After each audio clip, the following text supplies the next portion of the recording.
Hi, welcome back. Today we're playing Reverse 1999 again, and actually today we are continuing the event Showdown in Chinatown. I am back at it with my marathon in one day. We have 11 hours left. Don't worry about it. I got this. Actually, I'm worried, but I got this. I probably am not gonna sleep, but I'm doing it on a day where I don't need to sleep on purpose. But last time we met Noir, or Noir, I don't know how to pronounce it yet, because they are pronouncing it two ways. We met her. She, actually, her and Liang had a conversation I didn't fully understand, but we're thinking that maybe the person that is doing some shady, not shady, kind of shady, brainwashing and stuff that causes people to have mental injuries or something similar, brain injuries probably, and possessing them with digital ghosts. I don't know, there was some bugging in the ghosts.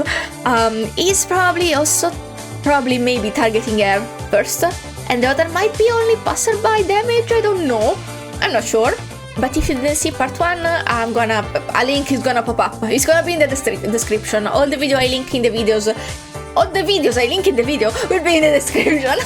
So you can click on it and come back, or you can watch this and go watch part 1. I don't know, I cannot tell you what to do. But for now, we're gonna go ahead with part 8, post-lunch questioning. So we are asking her for lunch? Oh, what? A famous director? Damn! I don't see her, so I don't know if she's gonna be here. Is this the girlie Matilda was talking to? Scott? The first principle is that what you see is real, but it might not be the truth. It's a fight. I don't wanna fight a girlie with glasses. What are we fighting? Are we gonna meet? This is very eventful. For someone who was not supposed to work on the case, that she's surely working on the case. Hot damn, rookie. Hey. Who could have guessed the famous director would be a part of her own real-life thriller? She's so pretty. After talking to her, we still got nothing useful to go on. I can't read anything behind that smiling face of hers. I'm so glad that she's a prevalent part of the story, by the way. Her model is beautiful. And she was an NPC, and she was just in the trailer a bit, and I wasn't sure she was gonna be in it all that much, but she is! I love her so much! She should have been pullable. Fight me. But if your little theory has got any truth to it, then Noir is in real danger. So why not talk? Isn't she worried about her own life? Poitier channels her frustration into her food, devouring most of the meal in the blink of an eye. As she swallows the last shrimp dumpling, she turns to look at Liang, who is busy chatting with the restaurant owner. 是吗？原来对面杂货店那家的女儿也。You mean that grocer's daughter has also? 就是咯，最近都不知道搞什么，好多街坊家里都出了事。Crazy indeed, I was gonna say it too. Yes, so many things happening around the neighborhood. Crazy. 老卢家还算好嘞，他带着女儿去看中医，抓了药，吃了一段时间就好了不少。But the Lus are lucky. They took their daughter to a good local doctor and she got better. 但是对面街口马仔，他阿妈就麻烦了。那个阿婆原本就身体不好， Should we go to 忽 the 然间 doctor? 又变得疯疯癫癫，他们两公婆都担心死了。 But the other families down the road aren't so lucky. Their grandma was already so weak from arthritis, and now she's gone crazy. She's probably gonna drive them crazy too. 之前都有个靓妹来问这件事，说什么事情不太对路。哎，我说呀，就是临近年关，那些污浊的东西都出来了。 You know what? Another girl, she asked around about this too. If I had to guess, it's because those evil spirits. Things are never... Wait, if I had to guess, it's because of those evil spirits. Things are never easy before the Dushuo festival. 您说还有人打听过这件事，那是什么人？ Anan Lee? Another girl? Do you know who she is? 他说自己是什么新科学什么鬼事务所的，好像是个神婆，刚来到唐人街这一带的。Said she's an exorcist from the neoscience something exorcism office and is new here in 还 Chinatown. 给了我一张卡片，印得怪马了个，不过不知道被我放到哪里去。He gave me a fancy business card, but I don't know where it is now. 原来如此，多谢你。 I see, thank you very much. As Liang returns to her seat, Poitier shoots her a questioning look. So, any progress? I have some bad news. First, there are more victims than we expected. Second, we're not the only ones who've noticed. We need to hurry if we We're don't want actually this slow. case to attract wider attention. Why don't we start with the director then? We don't want that? She seems like our best lead. We don't want it to attract attention? Maybe because it would cause mass panic? Having cleared the dishes closest to her, Poitier pulls the char siu buns from the other side of the table. I've got a hunch her case is connected with this one. Just like you said, there are too many coincidences to not dig deeper. That writer, what was it? Ridjuine? She's an arcanist, right? No surprise that she'd imbue that Writer? film with all of her final bits of hatred. I've seen a dozen cases like it. Cursed objects are weird as heck. Would it be It's hatred? definitely possible that it could have chased Noir all the way here. But there isn't any evidence that corroborates the rivalry between Miss Noah and Miss He. True. Hold on. They were working together, Didn't you no? read that in a report by another visual? Maybe it's only hearsay, but that's something. Not only that, get this. I did some digging of my own. The night that cleaner leaped off that roof was the exact same night that Noir was in the car accident that left her legs paralyzed. Oh, shit. It gets freakier. That's so bad. According to the reports, they happened within That's such minutes a of each other. weird And coincidence. the building was less than a block away from the scene of the accident. How's that for evidence? A block? What? How much is it, a block? How far is it? We've got a saying in the DAA, Cadet. When it comes to Arcanum, there's no such thing as coincidences. With this declaration, Poitier pops the last char siu bun into her mouth. Whether coincidence or not, it isn't much to go on. We need evidence. Sorry. Of course. We can't just leap to accusations without proof. But when it comes to arcane crime, you've got to follow your hunches. So keep your nose to the ground. Poitier notices the dejection on Liang's face and sheepishly, many S's, sets down her chopsticks. I get you. This isn't just about evidence. You don't want to point the finger at someone you admire. Oh, But you've got to pursue this, even if that means you have to separate the artists from their work. that's harder than you think. Liang remains silent for a moment, picks up the chilled lemon soda from the table and takes a sip. Not that I'm against separating the art from the artist, but sometimes the art has a residue that you cannot unsee of the artist's bad vices and bad behavior. And once you see them, the art is tainted too.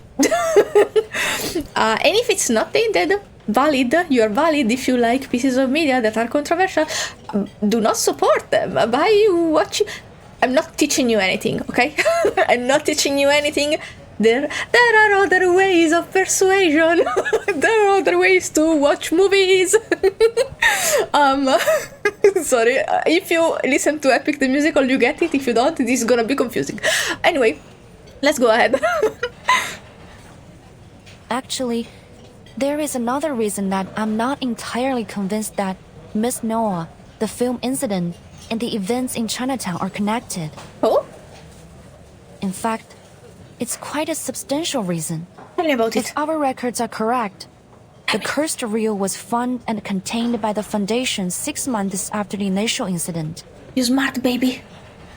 What did you say to me? Sorry, I was focused praising you. The cursed reel was found and contained by the Foundation 6 months after the initial incident. Which means, unless something has gone horribly wrong, it should still be safely stored within the Arcanum Containment Department. So it isn't? Hello? A sharp crash interrupts their word. The two turn toward the sound. Oops, I'm sorry. I'm so What sorry. do you do? What do you do? She's a you though. A bespectacled girl fumbles with a napkin as she hurriedly tries to clean up the shattered dish she just knocked over. But her sneaking glances toward the two officers don't escape their attention. Oh god, what to do? And the shiny emblem on her chest tells them exactly where she's from. Hey, friend! Well, They exchange a puzzled look. if I remember it right, you mentioned earlier that you saw someone from the Foundation acting suspicious yesterday. We're about to fight a girlie like this in a restaurant. Like the lady over there. Daylight, I She know. also works for the ACD. Guess we'll have a talk with her. I agree, Miss Poirier. Talking about catching these ends. They're such a good team now. I love that their misunderstanding came earlier on. So now they're just besties. I think for now. They rise from the table and approach the girl. Sorry, my accent is especially bad after I don't record for a while. This is the only way I am able to speak English. She's so pretty. I was saying this is the only way I am able to speak English properly and practice my English. So you're getting also the bad stuff. The tourist in the middle of the street randomly that is gonna ask me a question this summer is getting the good stuff. Is something the matter, officers? You seem to have overheard our conversation. Was there anything in it that... Nope. Was there anything in it you might know about? We welcome any lead you might have, and even offer a reward for helping solve the case. No, I didn't hear anything. This is all happening so suddenly. I have urgent business to attend to. Please understand, officers. There's no need to worry, ma'am. You seem a bit flustered. Here, why don't you come and sit down? We'll have a nice chat. Yes, I'm sure there's a way we can be of help to each other. Okay, so we're beating her ass because we want to be of help to each other. Oh, she's so pretty. Why am I beating her up? It is a fight. Attack. Wait, she has such cool attacks. I'm not gonna do shit. I'm not gonna do shit. Absolutely nothing. Do I need to merge anything? Nope. There you go. Oh, these are her only attacks. Unfortunate, but understandable. There you go. She's so cute. She's so playable in my head. Oh, they told me there is a character that there are many characters that are NPCs, but everyone hopes they're gonna be playable, and I wonder if she's one of them, because they told me there's one that appears often in events, but maybe they were in the previous event, the one with Barcarola they told me about. Maybe it was someone in there. I didn't see anyone in the trailer. Well, it's fine. Under Liang and Poitier's relentless questioning, the suspicious Foundation member ultimately surrenders. Sometimes I skip S's I'll tell. because I cannot say them all at once like that. Forgive me if for English speakers I'm stupid because I don't read or I don't say S's. It's actually just hard for me to say them. But only to you, since you're Vigil, but she isn't, right? Sorry, I should Right? really only disclose So this cute. info to other Foundation members. No probs. She shoots a cautious glance at Poitier. Apparently problem. I was saying no problem, but Poitier says nothing, simply raising her chin at Liang in approval. Sometimes I invent S's. Liang follows the girl out into the empty alley. After verifying Liang's identity with her communication device, the girl gives a final glance up and down the alley before talking. There's no one I would trust more than a vigil, Miss Liang. Oh, okay. I'm here on a mission for the Foundation, and you might be able to help me with it. We're looking for the same thing? September 1990. A female arcanist committed a serious assault and caused a number of casualties. She had appeared at an illegal gathering held by the Order of Enlightenment, a subordinate organization of Manes Vindictae. I love that a lot of villains or criminals are women, not because, like, I think honestly we're underrepresented in fiction.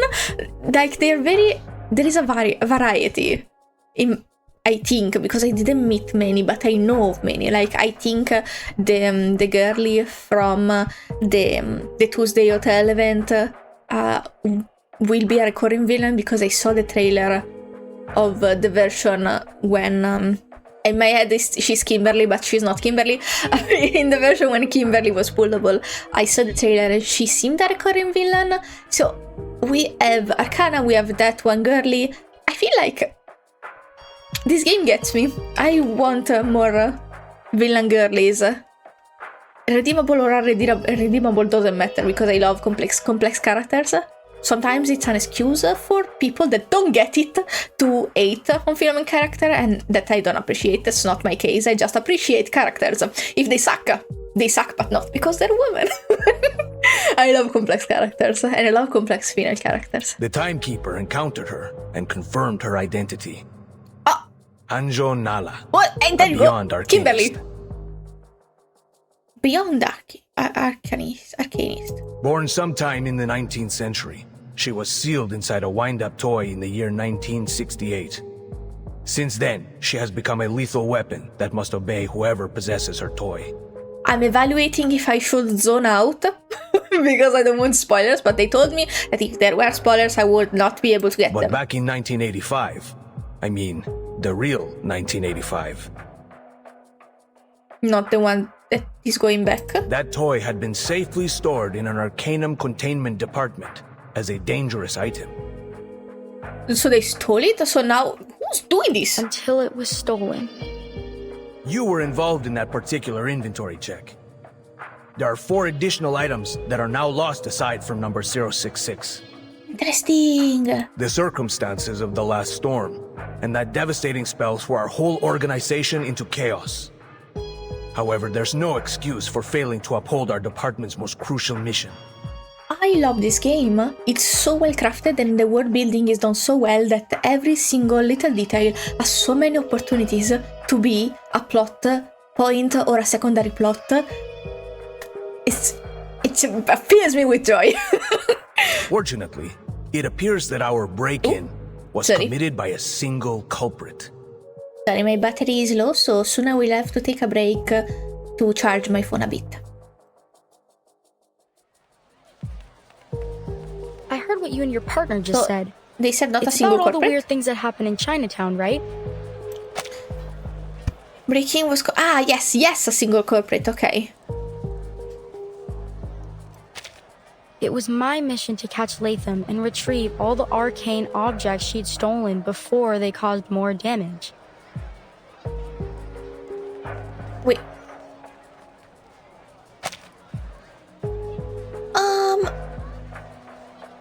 Did we? We didn't. This is the first time she says the name, right? I didn't zone out by accident. But I guess it's already too late for that. Latham is Loggerhead? She's the culprit? What? The meaning she's the thief, more than the culprit. The meaning behind this word is crystal clear.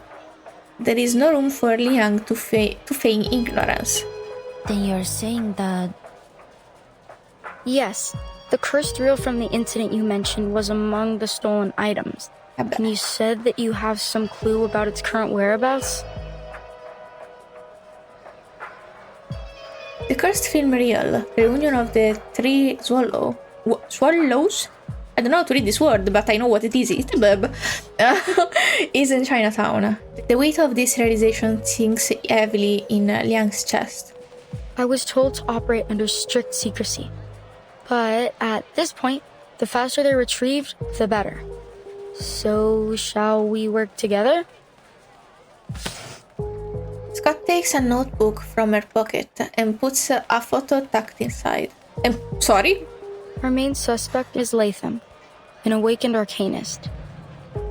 Oh, and pulls out a photo tucked inside. See, I read it wrong. Okay. Oh my god, he's so cute. He's so cute. They were friendos. How could she? Did she really? Was she really the one? Why wouldn't she? Why would she lie? That's fine. Liang can't help but look surprised when she recognized the girl in the photograph. You said her name first, last time. But Scott seems to misinterpret her reaction. It's hard for me to believe she'd do this. We were colleagues and close friends. I used to call her Loggerhead because she's the most forgetful person I know. Oh. At first, I refused to believe she could do such a thing. I still don't understand why. She's not the kind to be greedy. I don't think she did it then. The Vigils investigated the theft thoroughly, and the Vigils are not the kind to make mistakes. Oh. You've been here a few days already, right? Have you had any word about where she might be? Well. Scott's brows furrow, her expression turned between hope and fear. It's as if she wants confirmation while equally dreading to hear the truth. Sorry, I haven't. Why are we lying, girl? Why the frick you lying? We're always lying. She shakes her head. This really gives away my age, I think. Scott's expression visibly relaxes. Oh, what a pity.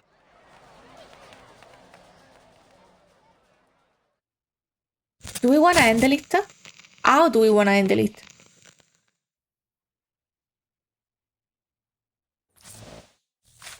Secondary light is not doing lighting, sorry. Madonna. Sto bop. Okay, confidential record. This document contains confidential information. Please do not take it out of the precincts. Begin reading. Okay, so short. I love that. Investigation record. Noir. Noir female arcanist. Her arcane skill allow her to manipulate inanimate objects within a defined range, designing them as actors. Incredible. Born in Hong Kong in 1950, graduated from USC School of Cinematic Arts in 1972. Later worked at what would eventually become known as TVB. In 1978, she began collaborating with independent production companies to produce low-budget films. Released her debut film Muddle in 1979. Damn. Established 1950. My god, 29, and she has a film out. Jesus Christ, what am I doing with my life? Established a new art company in 1980 and began working on the film detective CO7. In 1983, a car accident left her paralyzed from the waist down, allegedly tied to the film Accident 1. 1 easier. Wow, you could have just, well, it's fine. For more details on the film accident, please refer to the attached documentation. Okay then, wow, where are we? We're interrogating, we're doing the work. A name deserved. A name deserved? What? Catch the speeding hamster. Cute callback, honestly. It's a fight. Are we fighting her again? I didn't check. I don't think it was an hard fight, though. Also because the last hard fight was... Have a good day! 4. So maybe. Meow, meow, meow, meow, meow. Sorry. I'll stop meow meowing. Before the owner can even say goodbye, Liang has yanked Poitier out the front door. What's the rush? I haven't even finished my noodles. That's a crime. We can eat later, but we need to find Miss Latham now. Wait. Hold on. I'm all for chasing down a crook. But why do I get the feeling you didn't tell your Foundation friend about your run-in with Latham? Because she didn't. What's up? Why are you keeping her in the dark? I think that something isn't right about her. About Scott? I've been to the A City before. To most, it might Oh. seem defenseless, Oh. but it's actually heavily protected by arcane rituals. So I don't remember what I said out loud, but when I said it can't be her, maybe it's Scott, but it won't be Scott. Did I say that? I remember saying something similar, but I did. Maybe. Maybe.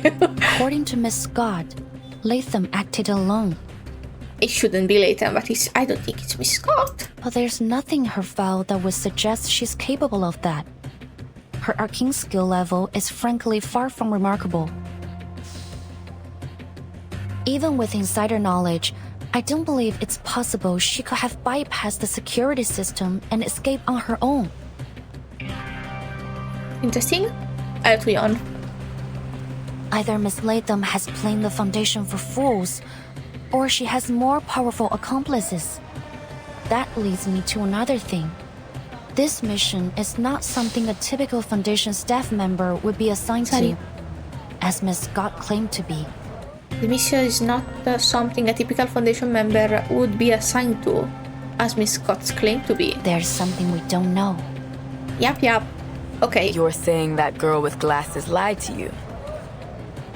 Maybe. It Or was that already she very was suspicious being that lied she to shared herself. so freely. She said Vigils don't fuck up. She didn't say fuck up. She said Vigils were trustworthy, but I don't think that would be enough of a justification. Maybe yes, maybe, I don't know. Liang pulls her SPF 1. Solar cream? SPF? Okay. It's the communication thingy. Contact device from beneath her cloak. After a few simple taps, she turns it around for Poitier to see. There was another thing I found while searching through Miss Latham's files. Or rather, what I didn't find. There were no warnings or notices on her employee records. Incredible. You mean she's not actually wanted? No, I don't think so. Miss Scott said that their department wanted to solve this problem in secret. So I thought that might explain the reason Miss Latham's warrant wasn't on her file. That would explain. However, when I tried to access more of their records to double-check my findings, I ran into a block on Miss Scott's records. Access denied. Oh, You do not have permission to view this information. who is there? If you need access, please contact your Who supervisor. is she? Why is a record... Interesting. A warning symbol flashes on the screen. It could just be because I'm only a cadet. There are some files that I don't have access to yet. I contacted my supervisor, but I haven't heard anything back. I don't mean to distrust her, but I can't hold anyone above suspicion. There. Poitier shifts her gaze from the device screen back to Liang. And what about me? You're putting a lot of trust in me, Liang. You're my Is it partner! really all right that you're telling me all this? A dangerous item stolen from the Foundation and possibly an inside job at that. That's a scandal in the making. You could have just lied to me, make up some kind of story. It's not hard for a smart kid like you. Cute. I'm sorry. Liang gives Poitier a puzzled look. Why would I? We're partners, Miss Poitier. Hiding information from you wouldn't be right. He's baby. You told me that yourself, didn't you? She is baby. She's absolutely baby. Me? Yes. The first day we were on duty together, you said you need to know what makes me tick. I did, didn't I? She remembered that and that she didn't even think twice. Poitier seems a little dazed. Liang looks at her, sincerity behind her eyes. I've She's baby. reconsidered it, and you're right. Oh. During my training as a vigil, our instructor emphasized many times that trusting our partner was of vital importance. And you, Miss Boyer, have proven to be capable, decisive, and compassionate. I have developed a deep respect for your work. He's so cute. He's so cute. We share the same goal, to discover the truth behind the incidents happening in Chinatown. I can't think of any reason why I shouldn't cooperate with you. Such a good kid. All right, enough. I'm blushing already. They're cute. They are babies. They are so babies. Okay, Poitier cuts Liang off, almost flustered. Damn, girl. I didn't expect my meek little mouse to turn into this. This? This what? Forget meek it. little You've made your mouse. point. Now stop it. Oh, my meek little... I'm gonna cry. I'm actually a bit crying. Wait, don't go ahead without me. Poitier waves a hand, signaling the conversation's end. But you kinda missed my point. I'm worrying that the Foundation is gonna punish you for leaking classified information. Won't you get in trouble? Not if you don't snitch. Sorry, give me a second. Every time I cry, I think it's the SPF. There you go. The SPF that I put under my makeup melts and goes into my eye. I know it's night, but I put SPF because that freaking ring light is for sure destroying my skin if I don't. Okay, I'm here. Though I may be a vigil of the Foundation, before that, I am the descendant of the Liang family. Oh, I'm obliged to do all that is necessary to fulfill my destiny. his baby. And given the circumstances, I think providing all relevant information that might assist us in catching the thief and retrieving the threatening arcane objects is worth bending the rules. Just a little. Just a little. Oh, baby. Despite her conviction, Liang can't help but hesitate a little. Besides, I'm not under any orders to keep this a secret, so... So technically, no violating rules, just bending them a little. Cheeky. And you say you don't like bending the rules. I see you, boo. And I like it. Come on, let's work this out together. Partner. I love them so much. I'm gonna explode. Wait. Hotel room. Whose hotel room? Which one's Loggerhead. my room again? Oh, right. I wrote it down. Let me see. There it is. I almost went too far again. I'm gonna Now keep the key it. card. On Where auto. did I put it? Oh, here. But auto is low, so I'm gonna also do it on by hand. In realtà is Italian. Home sweet home. Oh, I'm exhausted. Are we here by any chance? The camera-headed girl freezes in place. Hi. Two officers are standing in their sweet home. Latham, right? It's been a while. We have some questions for you. Please try to cooperate. Liang steps forward and closes the door on her behalf. Power move. To be continued? Oh, fight! Incredible, fantastic, I forgot there was a fight. Oh, not this one, so... I know she's weaker, but I think she was the follow-up attack enabler. Or maybe it's her? They are both follow-up attack enablers. It's fine, it's literally inside one. I'm just gonna stay like this. Easier to fight here than a back alley. Boop. What are you doing in my room? This is a serious criminal offense. Get out of my room or I'm calling the police. The phone is right here in my hand. No need for that. I am the police. What? You're that visual from the hospital. I was sure I had shaken off this person. So what do you want with me? I think you already know the answer to that. Okay, we're not here to explain, I guess. Perfectly understood. Sharp blade. Do have a little faith in me, master? And my dark embrace. Whoops. I'm an artist with steel. Relax, I've got it in the loop. Oh, what was that? That was such a cool attack. she's dead. Almost. I can just rearrange a few things. There, look how pretty and tidy. Calm. So you're gonna show me something different? Nope, it's the same attack. Oh, so that's what. The same attack, she only has one. Okay, Jay, you can... Okay, he's not finishing it. Why don't I introduce you to the lady in my There life? you go, now you finished it.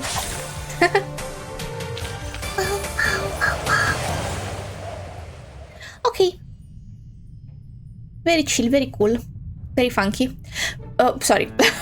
When an unsuspected prey steps into a carefully laid trap, the outcome is already decided. All right, fine. I'll tell you everything.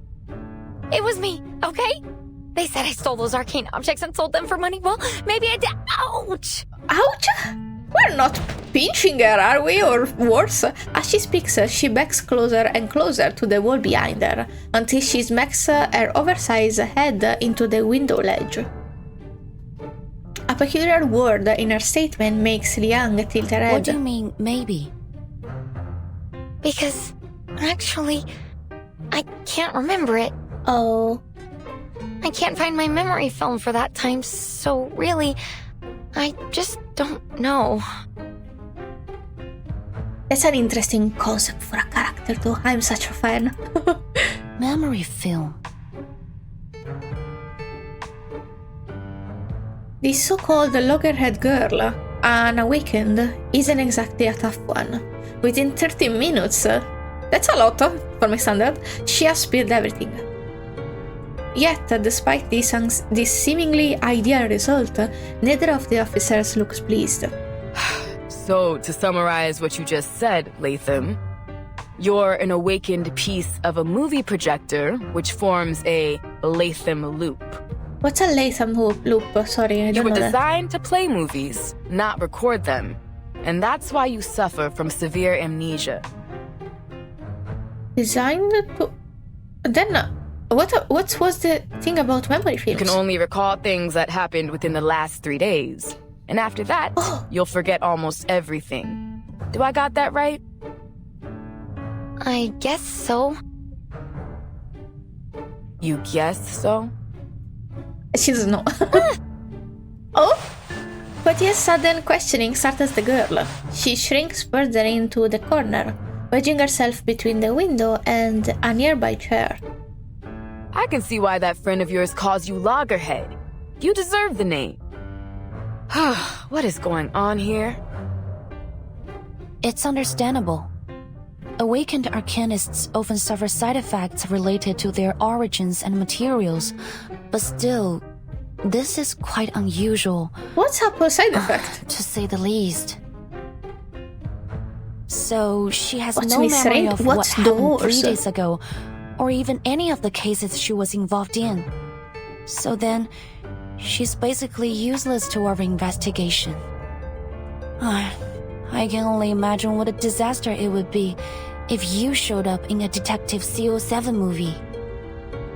Hey, that's rude. How come I'm a disaster? The girl mustered what little courage she had left, waves her metal fist in defiance. But her feeble resistance has no effect on the officers. After sighing in unison, they exchange a glance. What do you think? I've made a request for Miss Latham's detailed records, but I don't think she's lying. Back at the hospital, the best lie she could come up with was a hamster riding a stethoscope. I kind of doubt she's a master manipulator. A master manipulator who used the hamster riding a stethoscope. Stethoscope, sorry. I believe she can do it. Okay, so what's next? At what part are we? I forgot. 9. So 10? Oh, sorry. It's already 1 AM. It's fine. Okay, so we're at part 10. It's a freebie for sure. Let me see. We're still here. Where's Scott is here? So she knows us. There is not even a fight. Unraveling the mystery. Dispel the fog, unravel the mystery, and they claim that this is the truth. puzzling once again. Dispel this fog. There's a lot of fog stuff in this freaking game. Different types of fog. Is this brain fog that we're talking about? Let me sort things out. Miss Loggerhead, you said you could record and save your memories using a special type of film developed by Laplace. Oh. Which means that even if you don't recall taking anything from the Arcanum Containment Department, your film should show whether you did or not. But the fact is, the films are gone. Isn't that right? Where are they? Yeah, I usually carry my most important memories with me and leave the others in my room. The Foundation staff checked the visitor log after the stuff was stolen. Turns out, I was the only one who visited the office that day. So they sent people to my room and checked all my film, but they didn't find anything. Then they said they already had other evidence, so... Like what? Wait, the freak. Loggerhead's voice trails off and someone else completes her word. So they just declared Loggerhead guilty. But that doesn't make any sense to me. Something must be wrong. Yeah. What? What? They didn't even tell the other... Sorry. They didn't even tell the other evidences that they got. Are they pulling them out of their asses? The Foundation employee, who claimed to be hunting Loggerhead, received a call from Liang just 10 minutes ago. Oh! But the moment she stepped into the Cluefield hotel room, and laid eyes on Loggerhead, she blurted out, "You still here?" And just like that, the final piece of Loggerhead's testimony was confirmed. The two girls sitting on the bed lowered their head in silent understanding. So, when you found Miss Latham, you bought her a train ticket instead of putting her under arrest. Oh. I know I've gone against orders, but I'm sure Loggerhead didn't do this. Aww. She's my friend. I can't just arrest her and have the Foundation lock her up. She's baby, what do you have here? I'm sorry for keeping all of this from you, but you're a vigil. I had to be careful. Nice, fine. So, if it's not crossing a line, Miss Liang, Miss Potier, can I ask you to keep this between us? You can report it after we find out who's really done this. You didn't betray me. Could you? A glasses fellow girl. Please? A fellow glasses girl, sorry. Oh. Scott's eyes gleam pleadingly, and Loggerhead's lens gleams as she stares at the officer in expectation. The pitiful expression on both their faces would tug at anyone's heartstrings. Liang almost feels as though she is tormenting some kind of harmless creatures, an hamster. But this unofficial interrogation isn't over yet. We'll talk about that once we figure out what the hell's going on. Back to the case. You said she gave you a train ticket. What are you still doing here? Loggerhead lets out an awkward Actually, Sorry. while I was on my way to the train station, a car on the other side of the street lost control and hit my cab. Oh. Thankfully, it crashed into the passenger seat where I was sitting. My metal's much stronger than human flesh. Oh, thankfully, yes. So this is very similar to a certain other accident. Are we noticing? Liang searches her memory for a moment. That's right. There was a car accident yesterday morning. The driver suffered some kind of unknown mental abnormality while he was on the road. Maybe he's fallen victim too. What happened next? I was sent to the hospital, and you showed up. I thought you were gonna arrest me, so I ran as fast as I could. Makes sense now. I threw away my cell phone and contact He was devices suspicious soon because as she I was left suspicious. The Foundation. Scott said they could use them to track me down. I couldn't get a hold of anyone and didn't know what to do. And even though I don't know for sure, I really don't think I'm guilty. It's super weird to be on the run when you feel like you're and innocent. this is thing Scott has in her... So, I went back to Chinatown to ask Director Noir for help. She was the only one I could contact directly. Director Noir? A crucial name. Noah. Could you tell me how you got to know her? Of course. sorry. I got surprised. Let me see. Walk of Fame. Walk of Fame. Okay. Now I just need to turn left. Wait. Which way is left again?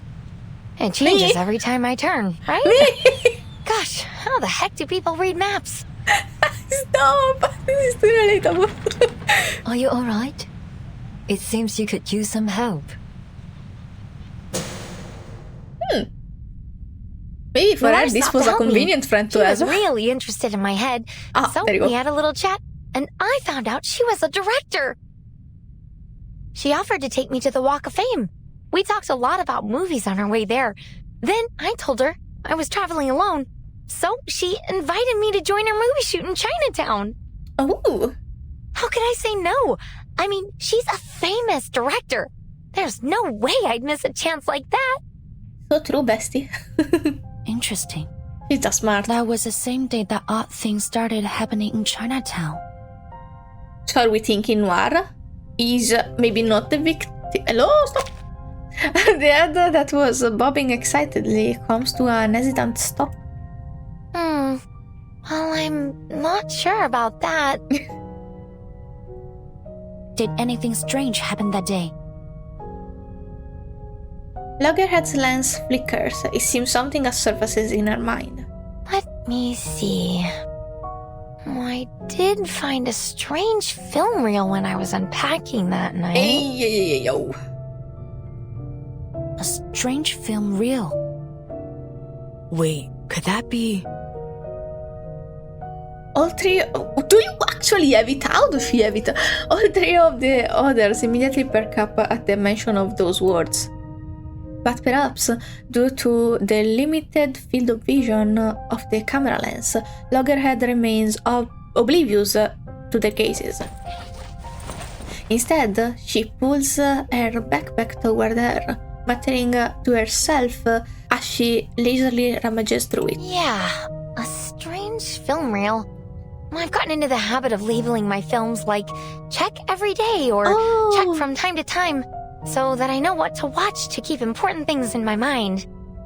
That's so smart. I was gonna do a review that night, but when I looked through my film, there was a roll without a label on it. It couldn't have been mine because it was made of a different material. I was so curious about it, you know? So I played it. Oh. What did you see? It was a movie, I guess, but it was pretty short. More like a demo or a trailer or something. What? But it was so weird. Like a jumble of pictures and sounds. It didn't make any sense to me. I don't know, maybe it was a prank or something? He answers a search and looks up blankly. What's wrong? The film, it's gone. What? What the frick? Loggerhead shrinks nervously once again. I can't find it. It was right here in my bag. Give it to me. Police search suddenly. And in one swift motion, Puppeteer snatches Loggerhead backpack. I skipped the S, sorry. And upends its contents onto the bed. So many freaking S's. First time I've seen a bag messier than my sister's. Do you ever organize your stuff? Like a wind wheel, Poitier tears through Loggerhead's things. God freaking damn it, my stupid tongue.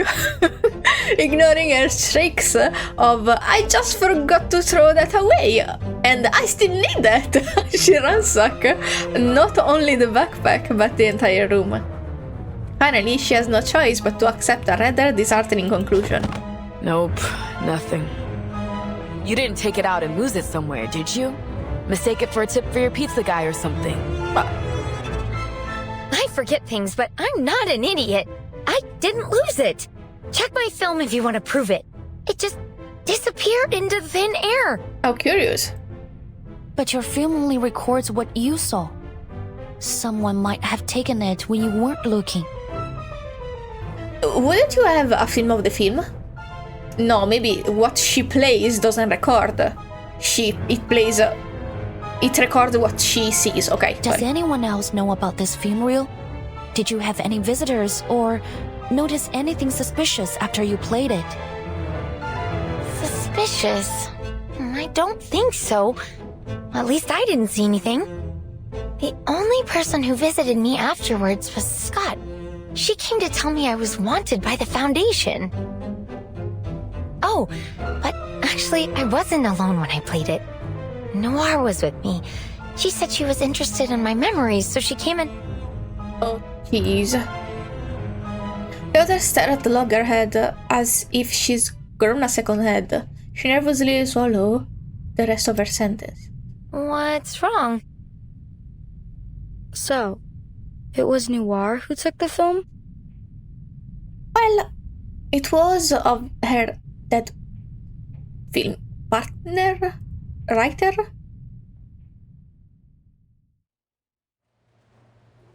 It's time to visit her again. What are you? Hey! Oh, it's an actor. Wow! So handsome! A solid punch sends the man flying. At least that's what was supposed to happen. Sorry, director. I'll try again. Oh, didn't fly. Don't bother. Clearly, your martial arts skills are severely lacking. I don't want you to hit your head when you fall to the ground. Oh. Go. Take a break. It wasn't a diss, okay. The disheveled actor still wants to argue his case, but everyone knows that once this director makes a decision, she won't change her mind easily. In the end, he simply sighs and steps aside. That was the last one, Director. There are far fewer stunt performers with martial arts experience here than in Hong Kong. Master Lau and his men will arrive in a few days. Perhaps we could shoot the scene then? Nicholas is on a tight schedule. I doubt he'll change it. Let me see what I can do. Technically, our girlie Liang was pretty kick-ass. It did seem from the trailer she was gonna help with filming. Maybe we can have a trade! Infos for... I don't know, films? A single sentence... A film for a film, sorry. A single sentence is far from enough to capture the many difficulties the famous Hong Kong director has faced since working overseas. Leaning back in her wheelchair, she discreetly scans the set, searching for the missing piece of the puzzle. Her again? It has. Lin follows Noir's gaze. Oh, that young officer? I'm gonna auto it. Never mind. What do you want? Listen, I don't know what you are trying to do, but can't you just leave us alone? You're an extra. Sorry, ma'am. This is a closed set. If you don't have a warrant, please leave. Oh, crew member, there you go. Crew member has the right to say guys, that. relax. Liang isn't as mean as she seems. She seems mean. But, well, she did, she was a bit bold with the director, I guess. So maybe they're being protective. Clearly, the arrival of a certain vigil cadet is unwelcomed, so much so that even Loggerhead is being eyed with suspicion. But Liang ignores them. She's so brave, I love her.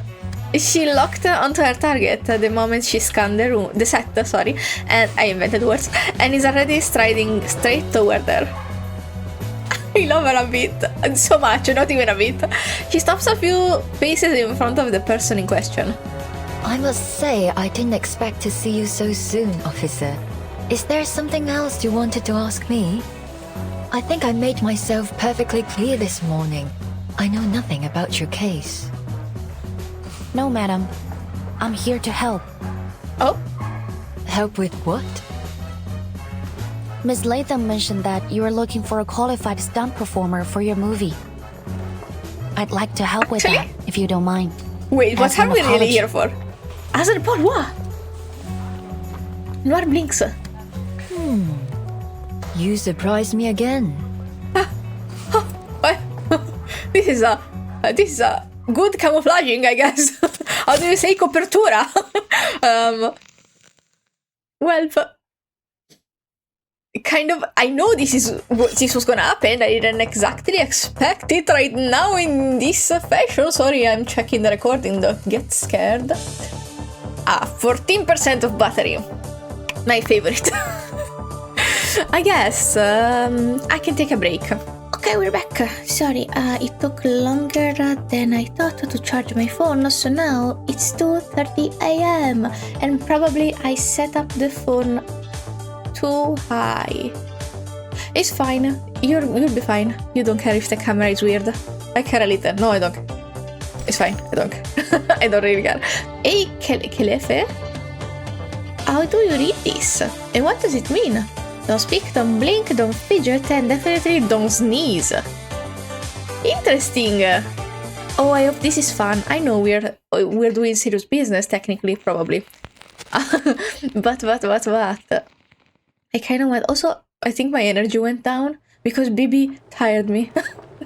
Bibi wanted to fight. You mean to say that you're a stunt woman? Seriously? Bibi wanted to fight me. It's his way of playing. He wants to fight, and since he grew up as a single child, he was as an only child. Sorry, he doesn't know how to play softly. So sometimes he bites too hard, but we still want to play with him. So we use a oven mitten, and he wanted to play with the oven mitten. So I had to play for like 30 minutes with the oven mitten, and now I'm very I was way more energetic when I was doing this for hours, and Bibi said it's playtime, and now it's gone. I'm sorry in advance. This seems very fun though. Noir chuckles and shakes her head before turning her wheelchair in disinterest.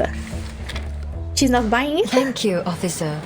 Well, judging by your uniform, you're from the Vigils Bureau, aren't you? I like this shot. I appreciate the gesture. It's true that we may be able to attract more viewers if we have a vigil on the cast list. Do you need that? But filmmaking isn't as easy as you think. Maybe I can fit you in next time. Okay, rejection, but refusal is not an option in this operation. I'm familiar with movies, especially yours. I'm actually a big fan. And I saw the performance just now. Not to be rude or anything, but I think I can handle the stunt. For the betterment of the movie. That's what Miss Latham said you were after. Is that right? Is this gonna work? Her words stir up a storm. What? Does she even know what she's talking about? That's some pretty big talk. Even Noir can't help but let out an amused chuckle at Liang's words, sorry. Even so, her wheelchair comes to a stop. That's true. But are you certain that you'll make my movie better? You can try? Yes. Oh! He's so confident, I love it. To be honest, no. Liang knows that filmmaking is far more complex than it appears. Her answer is far from the truth. But if she's going to uncover the truth, she has to act the part. Really? Interesting. Since you insist, let's give it a try. Show He's me so what a pretty. vigil can do.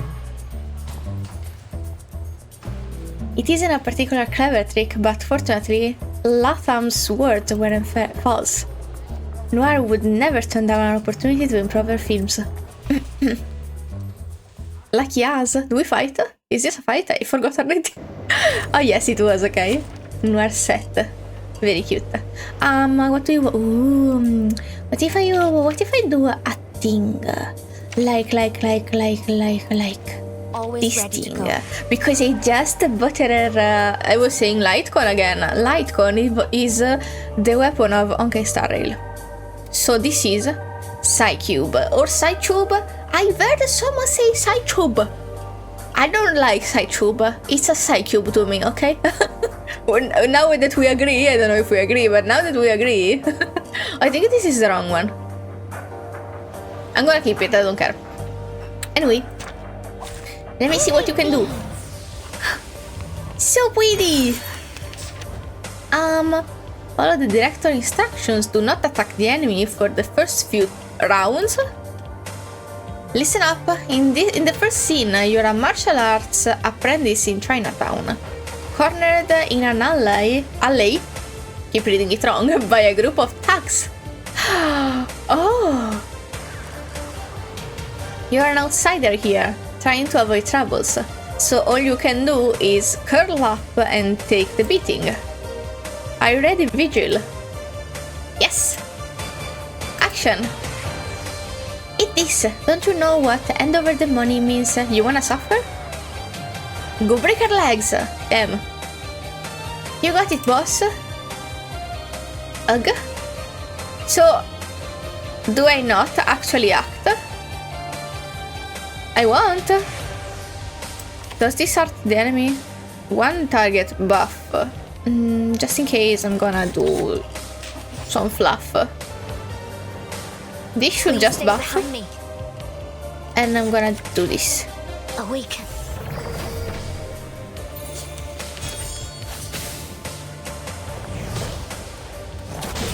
Wow! I was supposed to not attack, wasn't I? Oh my goodness. Well, I guess I can attack. Well, if I do it wrong, they're gonna make me redo it, right?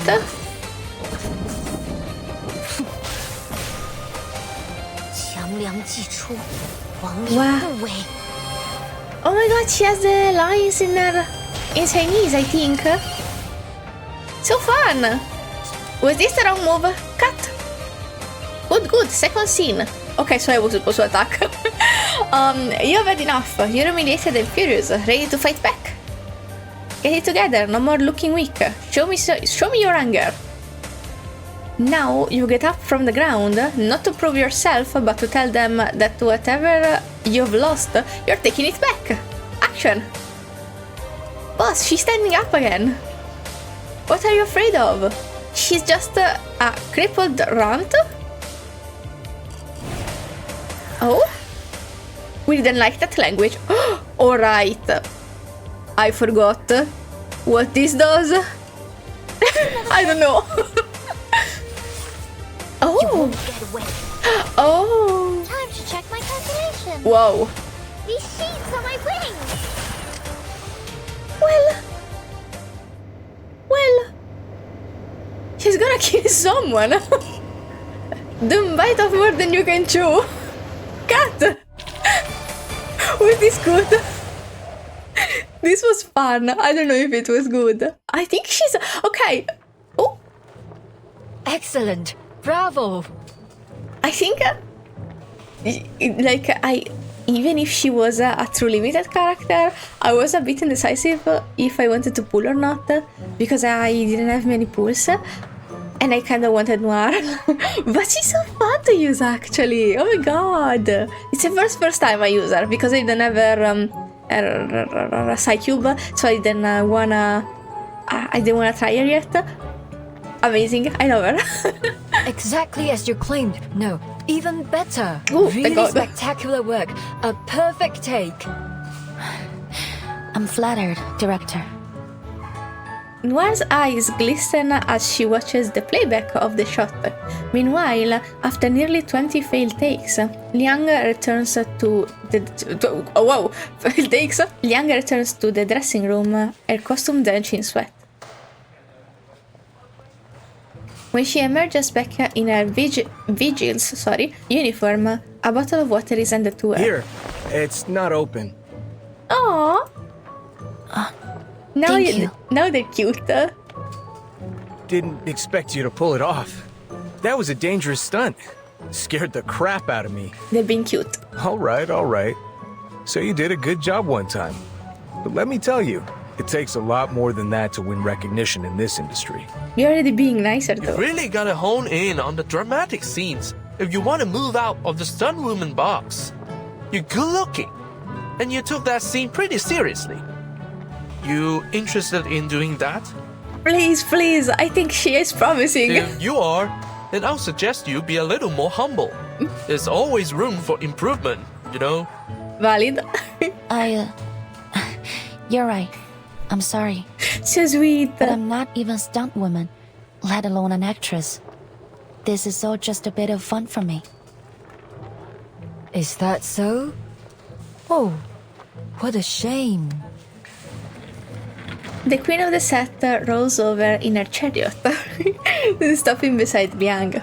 I appreciate your sincerity, but I'd be even more appreciative if you were willing to do a few more scenes. You're stuck in it now. If it's just for a short time, I'd like to help in any way I can. Fantastic! Follow me. We can have dinner and look at the script together. I have script? a few changes I want to make to the story. Oh my god, I think she's giving you a bigger role. Trust me, the audience will be more than happy to hear a line or two from you. This is fun. Okay. Things seem to be taking an unexpected turn. Would she even steal something so, like, bad That's for all.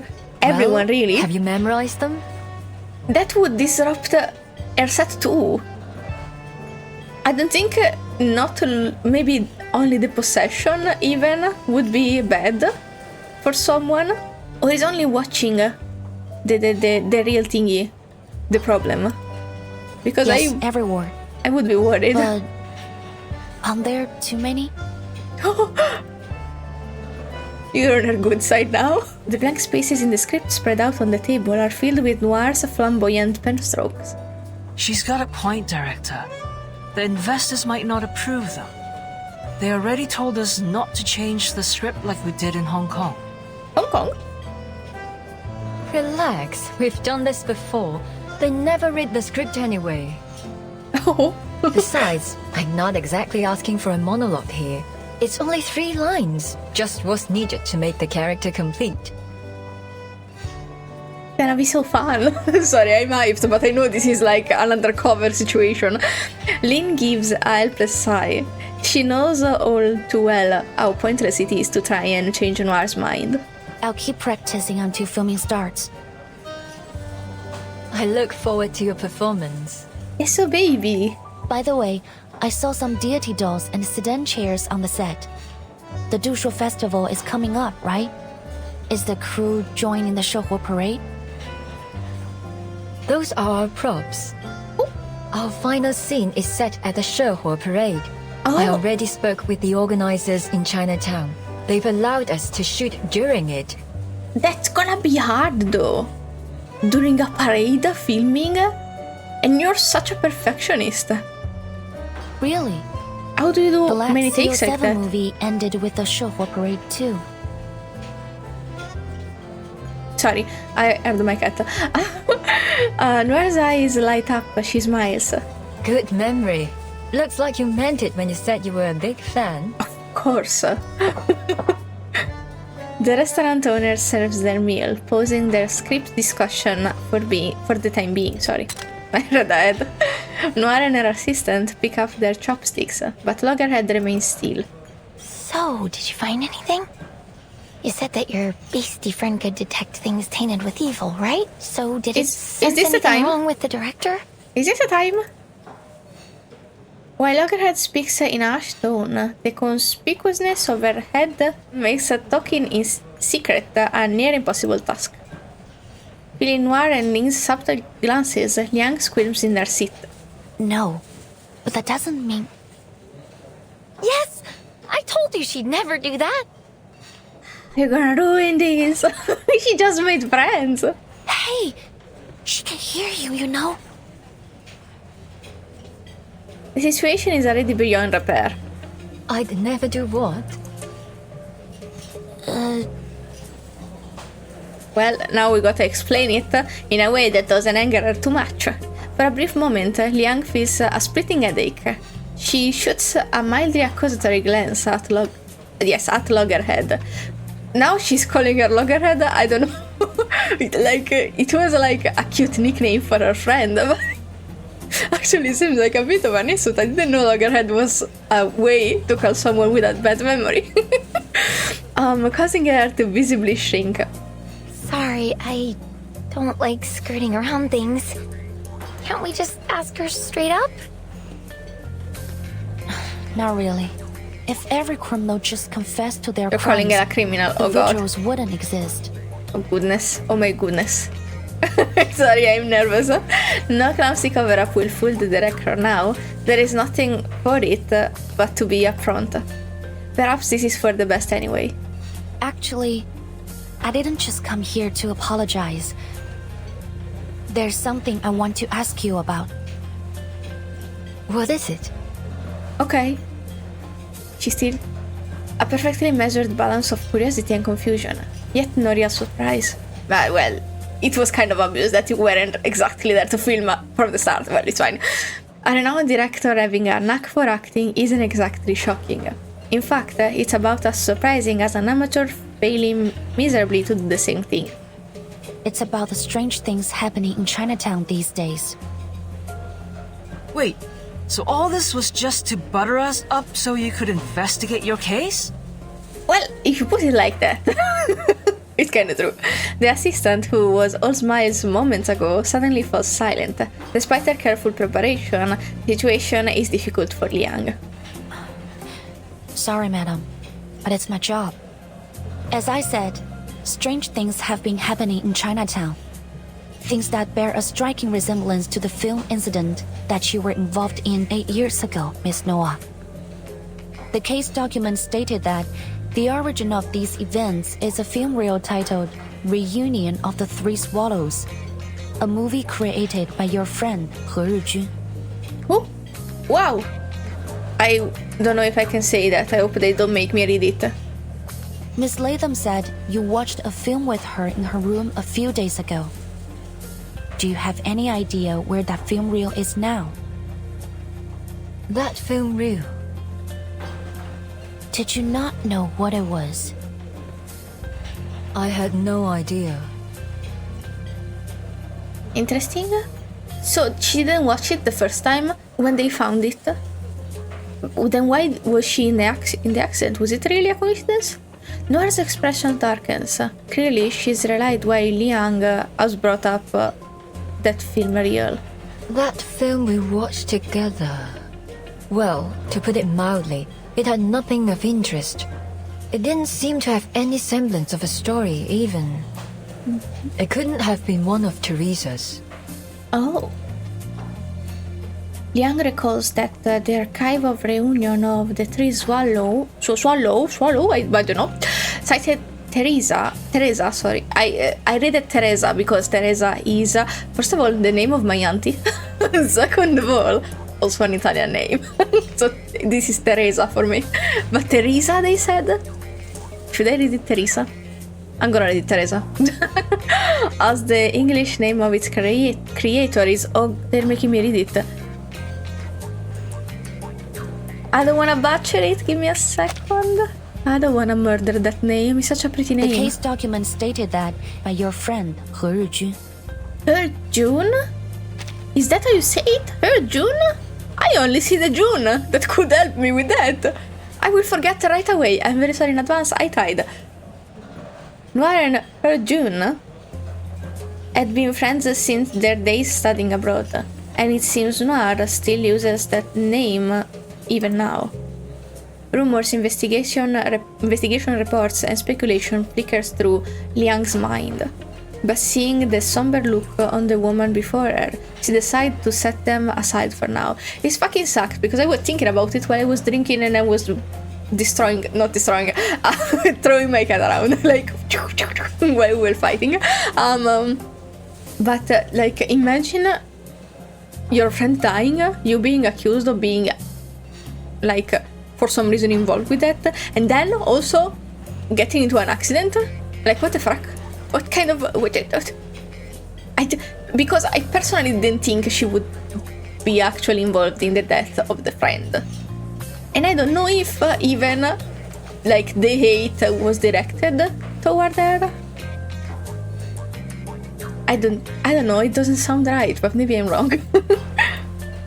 Maybe the original content has been contaminated.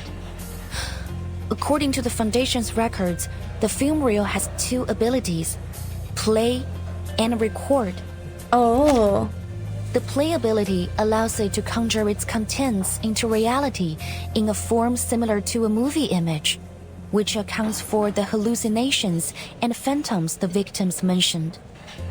The record ability captures the souls of those in the same effective range as play, and the victims lose a part of themselves, like their sanity or their memories. Oh, now it makes sense. I was struggling, the case sorry. document doesn't mention anything about contamination, but my guess is that the souls recorded by the film have polluted the original content of the film. It's true, you do need some knowledge about filming and film equipment to kind of investigate these kind of things. Or she wouldn't have gotten here, probably, maybe. Shame on them. Whoever's behind this. Noir mutters a curse, and both she and Liang falls into silence. Meanwhile, Lin and Loggerhead look utterly lost. Wait, what are you talking about? Can you explain it to me simply, please? Me? Me Miss Noah always. didn't know that film was a reunion of the Three Swallows, so naturally, she didn't take it. I think she's telling the truth. Really? That's great news! No one responds. Loggerhead looks around and slowly lowers the arm she raised in premature celebration. Premature? Right. The film's still missing, so it's not great news. Oh. But at least Noir wasn't up to something when she made friends with me, right? Oh. That's definitely good news for me. What a sweetie. She turns to Noir. That means we're still friends. And friends help each other. Liang said that the film reel could cause some problems for you. Let me help you find it. I'll catch that thief and take the film back to the ACD. He's such a sweetie. Then you'll be safe. I'll clear my name, and the problems in Chinatown will be solved. That's 3 birds with 1 stone. 3 Genius, swallows right? with 1 stone of God. You know, Miss Latham, this is what I like about you. You always speak your mind. Her eyes squints a little as she curves her mouth into an unexpectedly gentle smile. Our relationships are so complex, aren't they? That's what makes them so intriguing, captivating, really.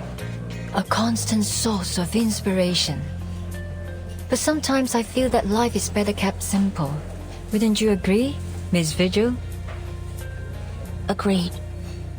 Is this maybe a jab at her going undercover?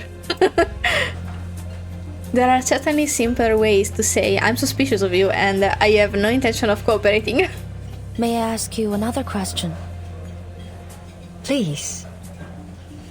The rumors about CO7, which ones are true? I don't think a few old stories will help you solve the case. But? It's not only for the case, but for my own curiosity. Oh. Was that my cat? I wasn't lying when I said I was familiar with your works. I really like them. And this question matters a lot to me as a fan. She's baby. I see. She's baby, I don't think she's lying. Noir ponders for a moment. In that case, I really don't think you should know the truth for your own good. Oh my god, like never meet your heroes kind of truth? I appreciate your love for my works, but it's not a good idea to dig too deep into what went on behind the scenes. Just enjoy the stories for what they are. Otherwise, the magic will be ruined. That's kind of true. She gives a slight shake of her head, but a flicker of contemplation passes through her downcast eyes. Well, I can tell you one thing that might interest you, though. Oh? You're not gonna tell me? We continue it. Fun, fun, fun! This actually went by really quick for me. I'm having so much fun, but it was 26 minutes. I didn't even felt that. Maybe I'm just starting to get a little tired, and time is meshing a bit. What about? Let me buy a pool. Perfect, the apples are for sales. I have to farm when I'm done here. If I have time. It was 9 hours. Not this one. Yeah, an hour and 1 minute. Okay. 12. Mousetrap. Oh no. What the freak? Why? Can you stop? This is not the right music for this situation, honestly. Completely honest, you know? What? Oh, but a lot of people are here with you. I'm glad I noticed it, actually. Look at them. I wish I could zoom. At least she can be saved. Okay. Well, she is one of the pullable ones, so I wasn't really scared. Mousetrap. When the nose catches the scent of the cheese, that's when the tail gives it away. It's a fight. Of course, it's a fight. Very confused about the mouse thing. Who is trapping who? Night has deepened, and the little restaurant on the corner outside of Chinatown is almost empty. The doorbell chimes, and 2 people walk in. No S's. Scott and Saul Officer, over here. Again, it's Poitier. Have you seriously already forgotten my name? It's only been 3 hours. You all made me call her a Poitier. It was Poitier. I was right all along. The freak. Okay, it's fine, sorry. I got my energy back a little. At the loggerhead's call, the 2 newcomers take a seat at her and Liang's table. Sorry. What's your status? Couldn't find anything useful. Sorry. Baby. I already asked the investigators who came with me to track down the other missing items. You know, to cover up for Loggerhead. But so far, they haven't found anything. Sorry, was yawning. As for the person who stole the item, I haven't a clue. Well... Oh, you got a clue? At least there haven't been any reports of arcane explosions or earthquakes. No news is good news, right? And this gonna happen in the main plot. What about you? Any leads? Miss Noah didn't take the film, but she refused to tell us anything about its curse or the former owner, He Rijun. He Rijun. She said. She said it different last time. Vabbè is Italian. She let out a deliberate, dejected sigh, withholding the final message Noir gave her. Withholding it also Looks for like me. I'm the only one who has good news. Oh. You do? What about? Poitier tilts her head, gesturing past Scott to the darkened street outside the window. The illegal trade of arcane items. You told me to keep an eye on it. I contacted my guy who tracks all that stuff. Told me about this trader called Pug Dog, a middleman in the black market. Pug Dog? He was pulled over for speeding this morning, but he actually paid the ticket right away. Can you believe that? I wouldn't be surprised if he shot the police car and ran away there. An outlaw suddenly behaving himself. Huh? He must be up to something important. Something big enough to make him avoid getting into trouble over a speeding ticket. The officers thought the same, so they tracked him to this stolen car, right? Well, guess where it's headed? Here. Chinatown. So, is she... The dude had a knife, so I assumed she was in danger. Is she not in danger? Is she meeting them? The dude? Dude is gender neutral for me, by the way. Hello? Hot dog. He's also handsome. A man with a deep jagged scar across his brow saunters under the moonlight. At last, he stops slipping into a darkened hallway. He has no idea that 4 silent pursuers are lurking nearby, hidden under a rookie vigilant's silent shadow arcane skill. Did I skip something by accident? No.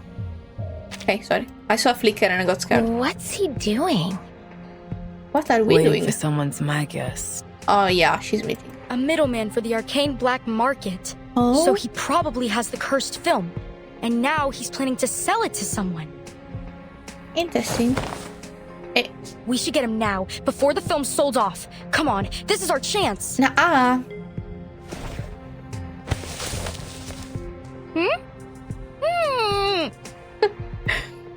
Liang clamps a hand over her mouth just in time, muffling her outburst. Shh. Someone's coming. It's Bagul. From the depths of the shadows, a figure emerges.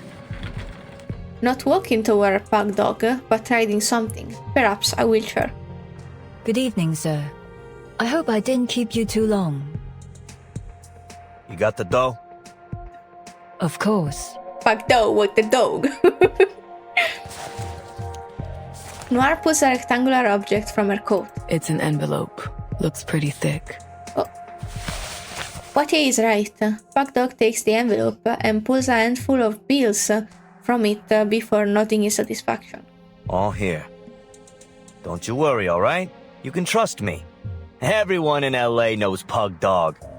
Why the don't you worry alright was so sweet for some fucking reason. Pug Dog, stop making me swoon, you're a criminal. He stuffs the bulging envelope into his pocket before pulling an item from his jacket. Here's your stuff. Pug Dog's voice actor is doing such a great job too. The item cuts an arc through the darkness, landing precisely in Noir's waiting hand. Ha! I like customers like you. Generous and to the point. Alright, I'm out of here. Pleasure doing business with you. And hey, feel free to call me again. He scans the area before turning back to Noir, lowering his voice. Seeing as you're a good customer of mine, here's a bit of advice. Watch your back on the way out of here. What do you mean? But Noir doesn't get the chance to press further. The moment has come. Liang strides out from the shadow. Sorry to interrupt. Pretty- But neither one of you will be making your own way home. Miss Noah, Pug Dog. Beautiful. I'm Sorry. afraid you'll be coming to the Arcane Affairs office with me. Fucking cop! That was sick. I love that little effect. Oh my god, let's keep this team. So I can use them more. Pug Dog, but no Noir. Well, we are not finding new. Noir is following us willingly. Okay. Please lend me your power. Please stay behind me. What a sick What I'm beat. good at. What I'm Be good careful. at. You won't get away. My responsibility. Damn dog. These sheets on my wings! Oh! This isn't over Wait, yet. where did you go for the kid? That was so rude, Pug Dog. You sounded like a gentleman. He's a criminal, why am I saying this? Please lend me your power. Ooh. I'm gonna do this one more time. Please stay behind me. It could be He's done. dead, so it doesn't matter. You won't get away. Wow. She's so fun. Okay. Ow! Easy! Easy! Sorry. Shut up and stay down! Oh, whoa. Pug Dog's attempt to fight back have been utterly useless. Miss Noah, could you show me what he gave you? Go ahead. No, she's chill. She hands a dusty grey box to Liang. Oh, there it is. Maybe she tracked it for you though? Maybe? Inside is an ordinary looking film reel. But Liang can sense the vessel containing Xiangliang, I think, growing warm against her skin. Super 8mm. This must be it. Reunion of the Three Swallows. He Rejun's final work. He Rejun. I think. So many accents, I don't know how to read that. The culprit behind the strange happenings in Chinatown. Yet for now, it lays quiet in a gasp, docile and unthreatening. Well, that was easier than expected. Half a day and we've already tracked it down. But nothing happened to them after they watched it, so is it real the culprit? Now all we gotta do is stop it from doing its arcanum-y thing. But how? Smash it? I don't think so. Before Liang can respond, Noir voices a polite opposition. I don't think that's a good idea. I have to admit, Miss Noah's right.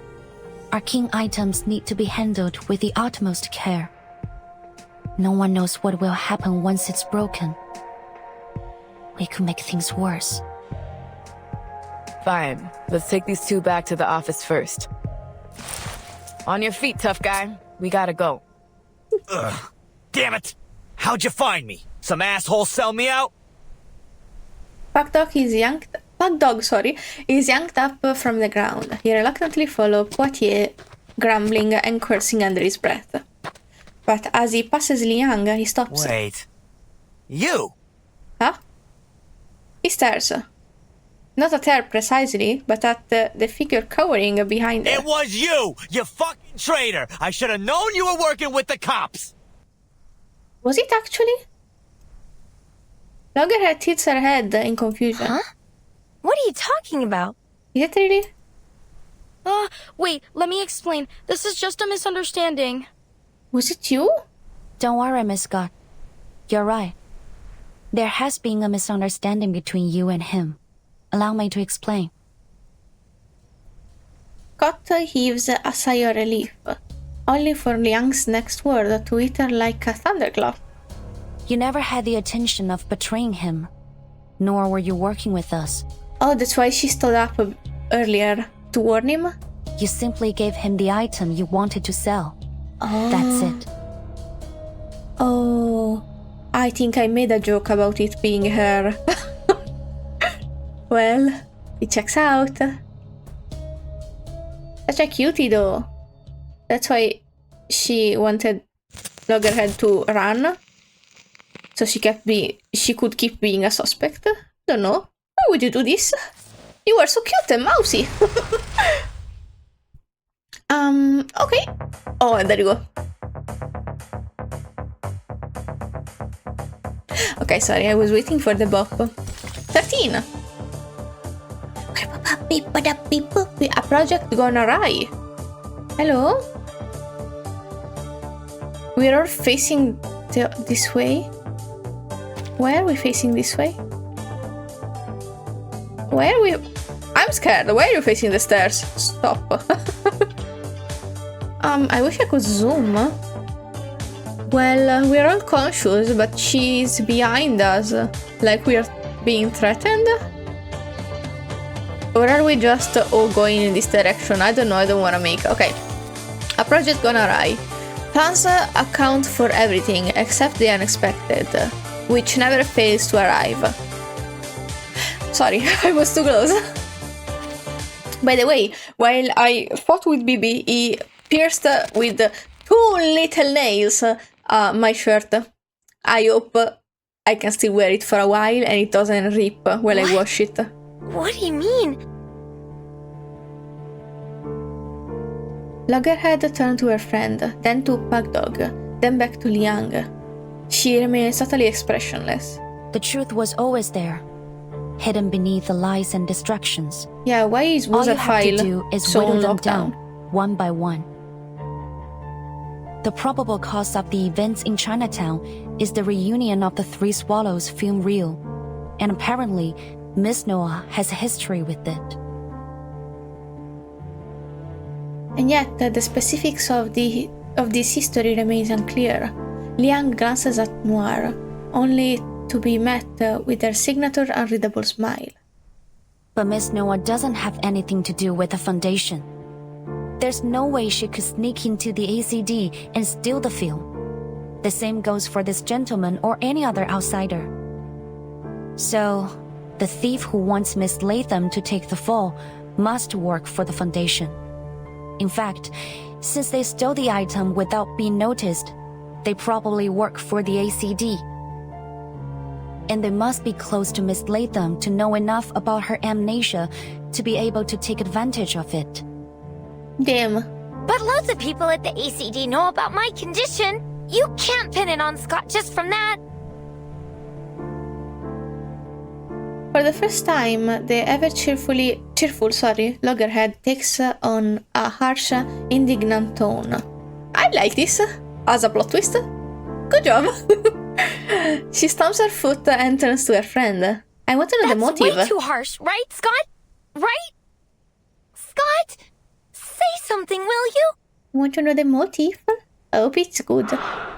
Ooh.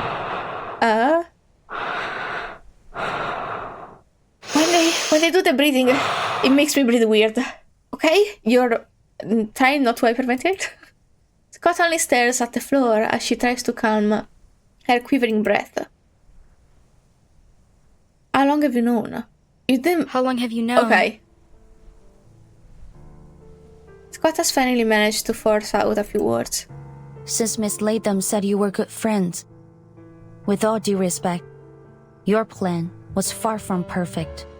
You could have done better for a friend? Is that what you're saying? I knew it. The burn. You brought me along so this guy would call me out. After a long sigh, unfortunately she is so pretty. Sorry. After a long sigh, Scott lifts her head, speaking with a resigned kind of ease. You're right. I messed up.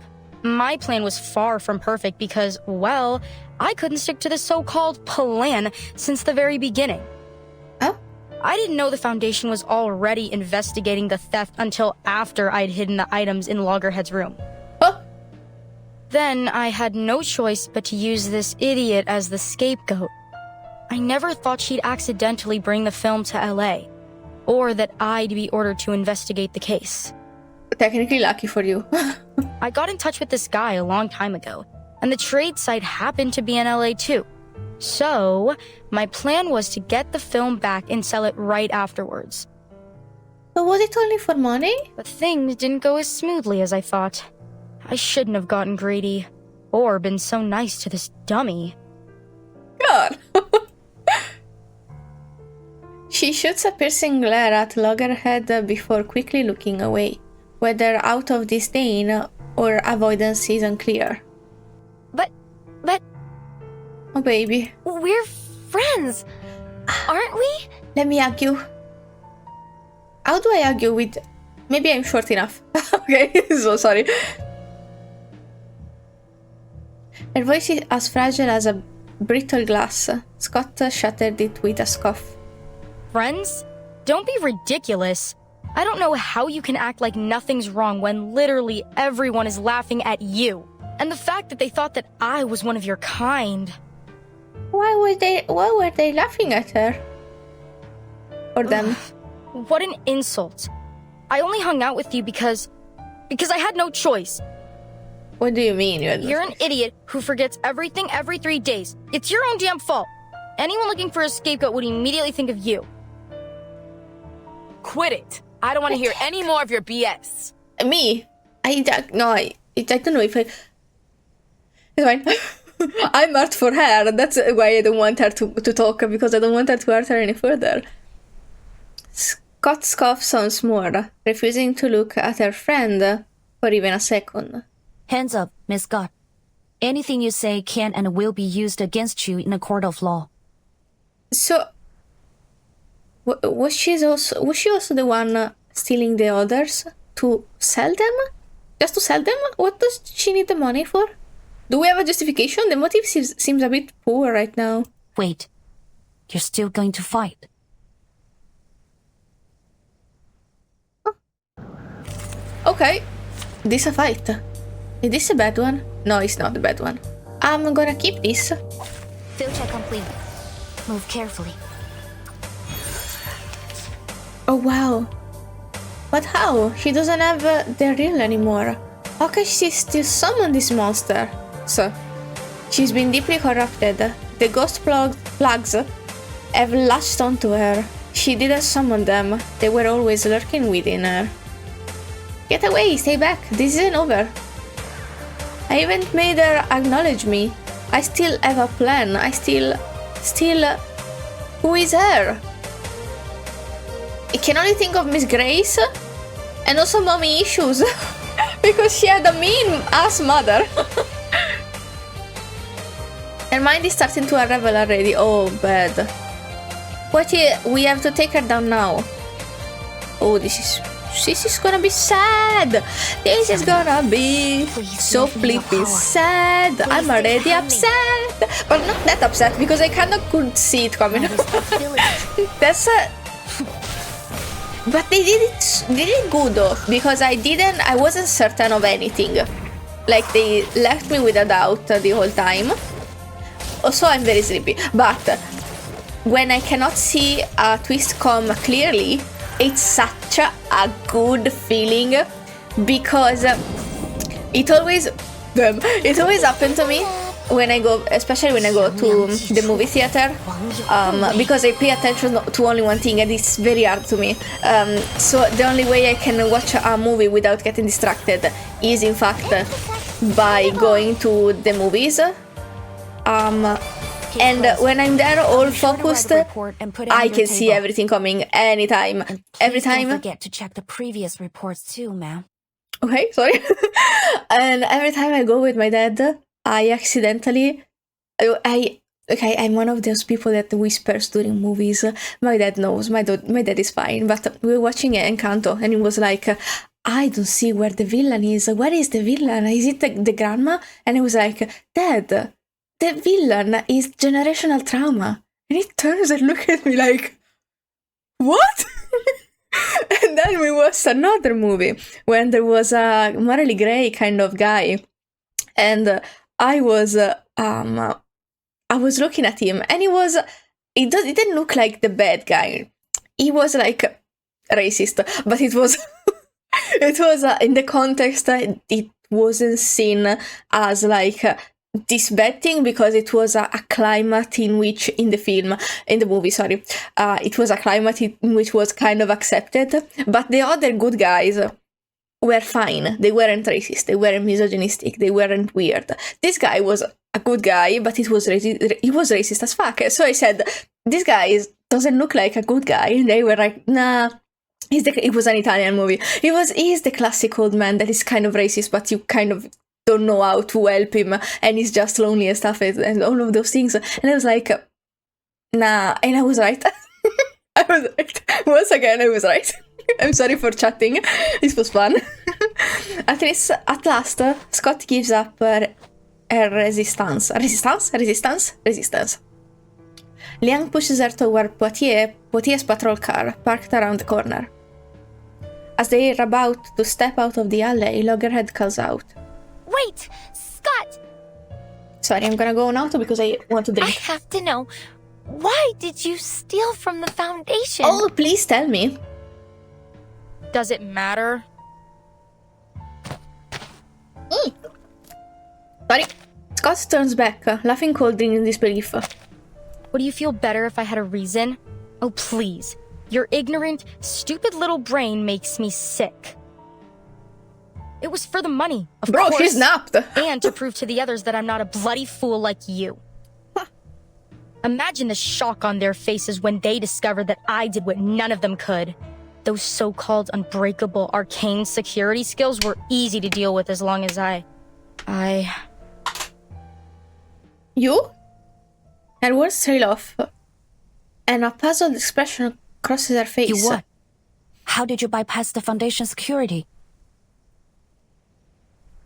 Good question. I don't remember. Oh. That's weird. How could I forget? All I remember is that an office lady talked to me in the corridor. Oh, that's not the same memory loss. Someone interfered. An office lady? Who was it? When? What did you talk about? She showed me something. It was a bit dazzling. Oh, please don't break very her. Very beautiful. It was... Oh, right. It was a... Don't. What? A sharp razor silver needle slides through the air, cutting her off in an instant. Oh god, they're killing her? This game is so fucking ruthless. She raises a dazed hand, her fingertip touching the foreign object launched into her throat, not understanding why her voice has suddenly vanished. By the time she realizes she can no longer breathe, her eyes roll back, and she falls to the ground. I feel bad. Silence falls in the starlit alley. Then another flash of silver whistled by. The man! The boy! The pug! What? A sharp pain blooms in her palm. She looks down to see a sharp silver needle pierced in it. Your hand? The film slips from her grasp. The reel rolls across the ground, so convenient. Clicking as it hustles into the darkness. I didn't finish reading, bro. Can I? Still intact. Oh. You've got no idea how long I've been looking for this. Wow, she called it. First of all, hot. Can I use it as a thumbnail? Is it spoiler? Sorry. Clicking as it hurtles into the darkness until a gloved hand picks it up and brushes it off. I was very upset that she wasn't investigated. Vindicated, I guess. You're... Hey there, kid. We meet again. Hi. Not the circumstances in which I wanted to meet you. You were very hot. The once famous star smiles at Liang with an easy, friendly charm. Scott! She dead, bro. No fucking way. Is she dead? Yeah. Wait, what is she? Not yet, but I doubt she can hold on much longer. Oh. I'll call an ambulance, and we're gonna need backup. Can we fight? Can we save her? I don't think so. A lunge into her neck.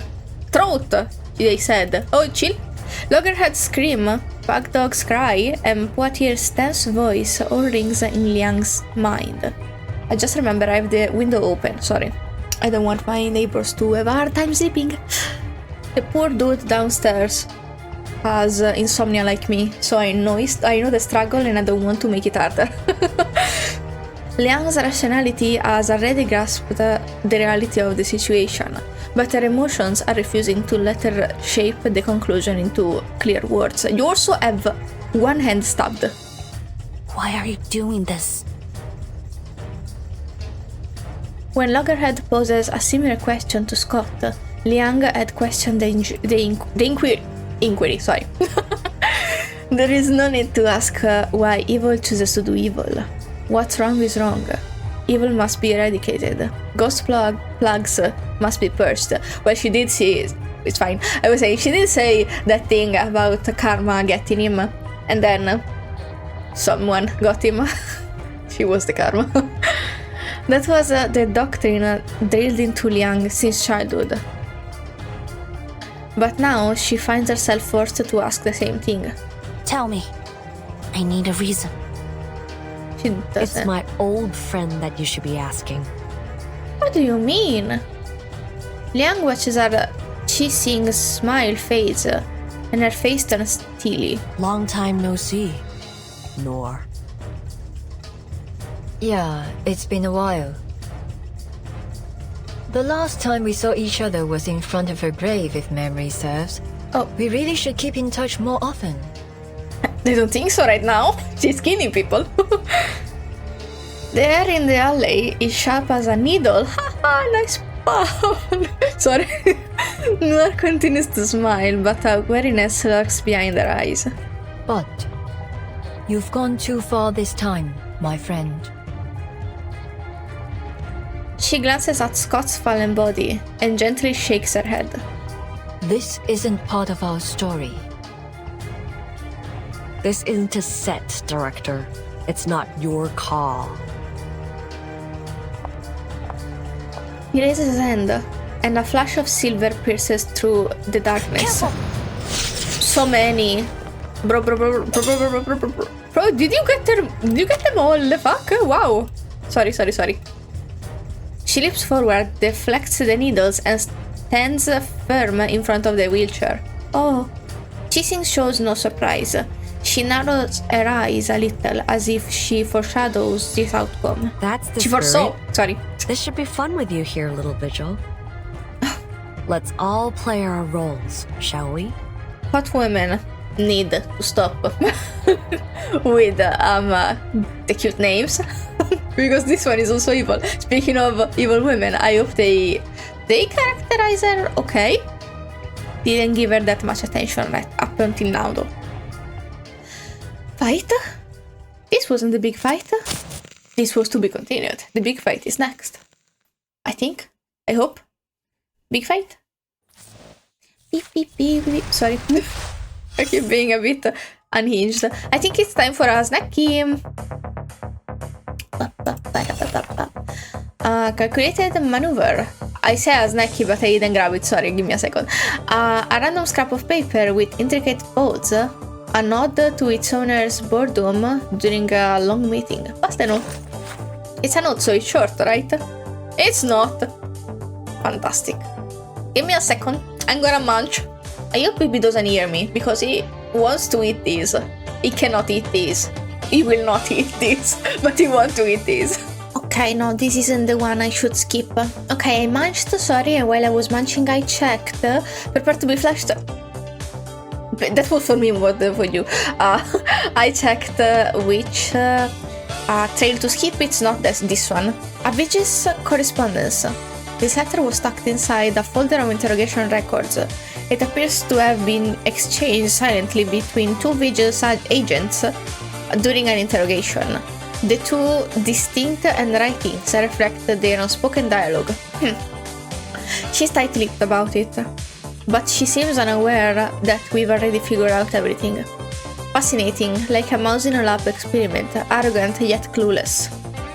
There's still one thing left to figure out. How exactly did she learn to crack the anti-theft arcane seal? So she's surviving, okay? Because this is probably in the future.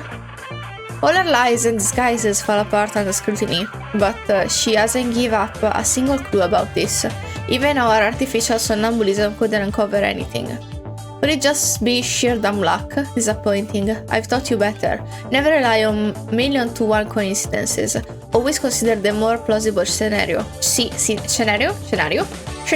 I'm gonna say scenario, but that's Italian. You mean she's being controlled by someone, and they've erased their memory, so she can't betray them? Exactly, the slippery merchant gave up Scott, but there's no way a minor employee could pull off something like this. Rejoice, we've hooked a big fish. Poof. That wasn't a word.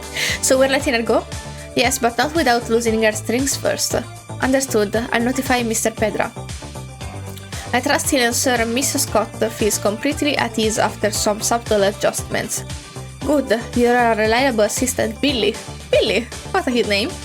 The second writer seems about to reply, but left only an hesitant pen stroke.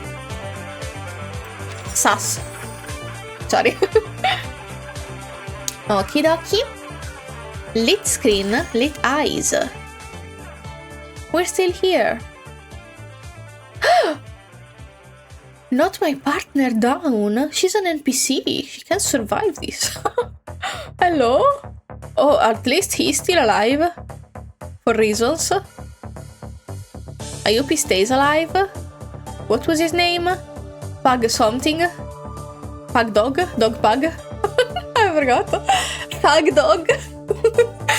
Okay, lit screen, lit eyes. An empty heart and a pair of longing eyes. It's a fight, but not a big fight. When is the big fight coming? We have been in this hallway for ages, not really actually. The flow is pretty good. Oh, do I want her here? I don't think she's the optimal for her. I don't know who is the optimal for her. Maybe we can put a kid in. Just, stand with the others. Like this then. There we go. Behind me. I'll keep us safe. Wow, so beautiful. Good, very good. I've been waiting for this moment. So, did I just click and it put me into a fight? I was absent-minded, so I didn't actually notice. I've been waiting for this moment. The time has come for you to uphold your duty, Miss Vigil. I want that back, Miss Chising. I should have used Liang. But it wasn't her weakness. I'm gonna do this. Sorry. Let's restart. Move carefully. No dialogue. Oh, very good dialogue. Good, very good. I've been waiting for this moment. Again. Time is called to uphold your duty, Miss Vigil. I want her back. Cool, we're back at it. Now I can do things right. Stay behind me, Xiangliu. This card should do. Awaken. You won't get away. I forgot to look at the difficulty. You are not welcome here. What? Wow. What you doing? 强梁既出，王有不为。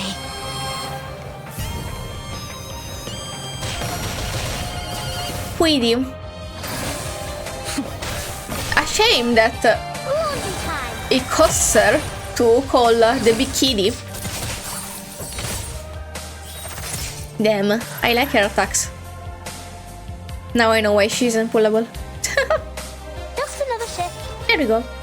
I was confused. I should have. What? Okay. We're not afraid of you. You won't get away. She done. No, wait. Don't let your guard down, kid. She's not down yet. What? This power? It doesn't look like it's hers. Eh? Case closed. I'll be sure to write a report and put it on your table. I really like the Please don't forget to check the previous reports too, ma'am. Yep, don't worry. I'll check. I won't check shit. She's not talking to me either. Okay, now it's part 14. That fight should have been at the end of the other. Why is it at the start of this one? The hell? I thought movie stars were just empty suits. No way, they have to work out, do all those stunts. Another volley of silver needles streaks through the air, forcing Liang and Poitiers back. Qixing stands at the center of the alley. Though seemingly trapped between Liang and Poitiers, she skillfully uses their positioning to her advantage. Neither officer can risk injuring the other by firing their gun or using an arcade skill, leaving the battle at a deadlock. We're not going to last much longer. I have to do something. Poitiers, cover me! 强梁既出，王有不为。 With the ritual vessel of Xianliang in her hand, Liang recites the ancient incantation, each syllable clear and deliberate. Oh, you're in trouble? Qixing looks momentarily stunned. This is the beginning of an incantation. Liang knows that more silver needles could come flying at her at any moment. For a brief moment, hesitation creeps over her. As a child, she sat before the screen and watched this figure over and over again, her eyes filled with admiration. She had mimicked her arcane skill countless times. But she never imagined that one day those dazzling silver needles would be aimed at her. Yet, she still speaks her final word of the incantation. With these words, an ancient contract will be upheld, and the Xian Dao beast will be called upon to devour all evil, as is her right as a descendant of the Liang family. At least that's supposed to happen. What? But the alley remained empty, as it was before. Hey! Huh? Rookie, watch out! What? Oh no, my partner! Someone pushes her aside. She hits the ground hard. A flash of silver. The sound of shouting. Then blood. A body falling. A sticky sensation, warmth, chaos. Damn, don't do this. I have the earringy thingy. I should put a bit of a warning so it doesn't trigger your too. The events that follow are easy in Liang's memory. Hello? 时辰还没到，站稳。 Training isn't over. Stand firm.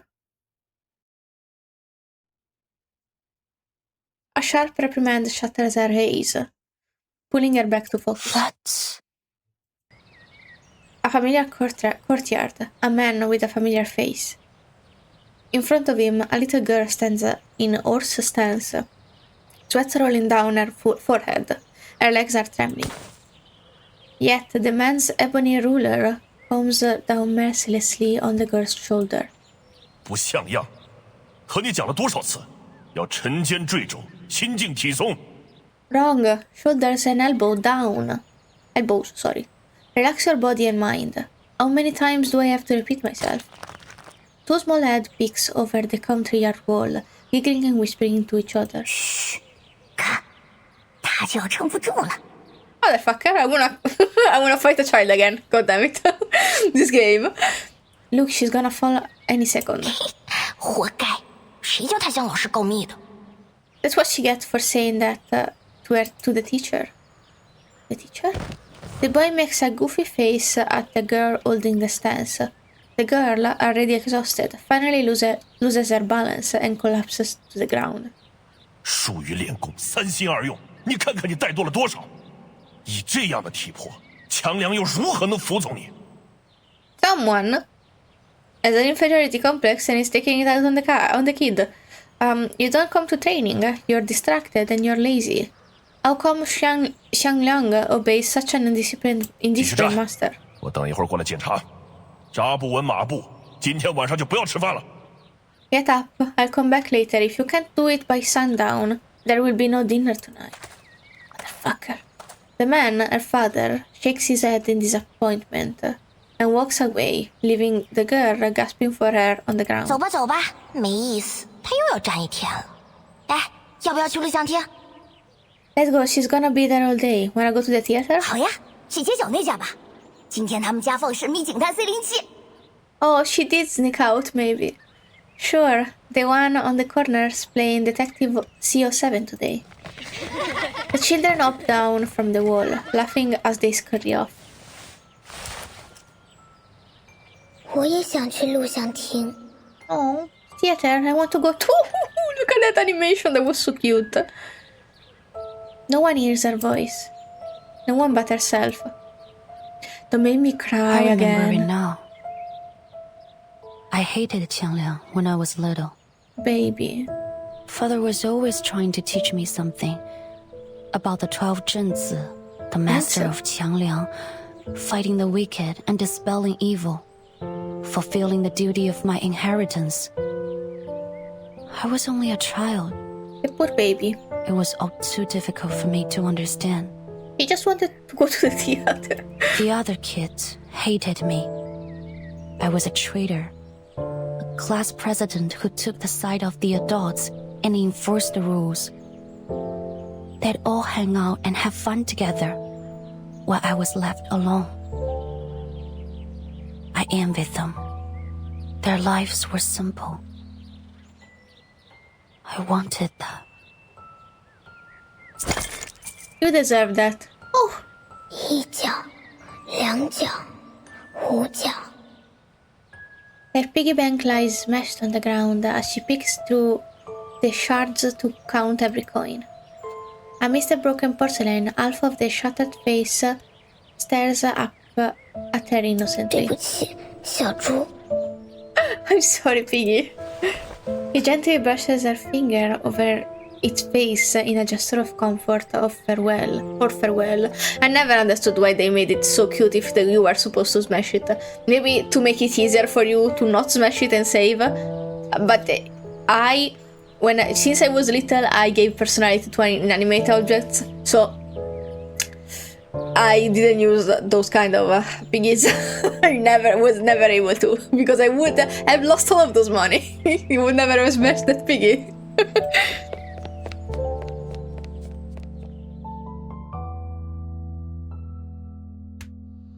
Oh, that day, a dissipate father gathered up all my savings and headed to the theater.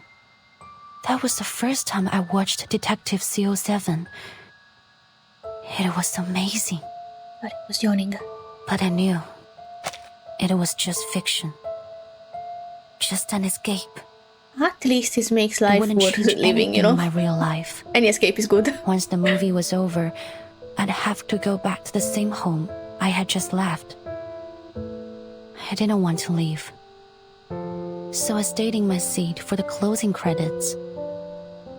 But the lights didn't come on when the credits ended. Rather, the silver screen lit up again and played something.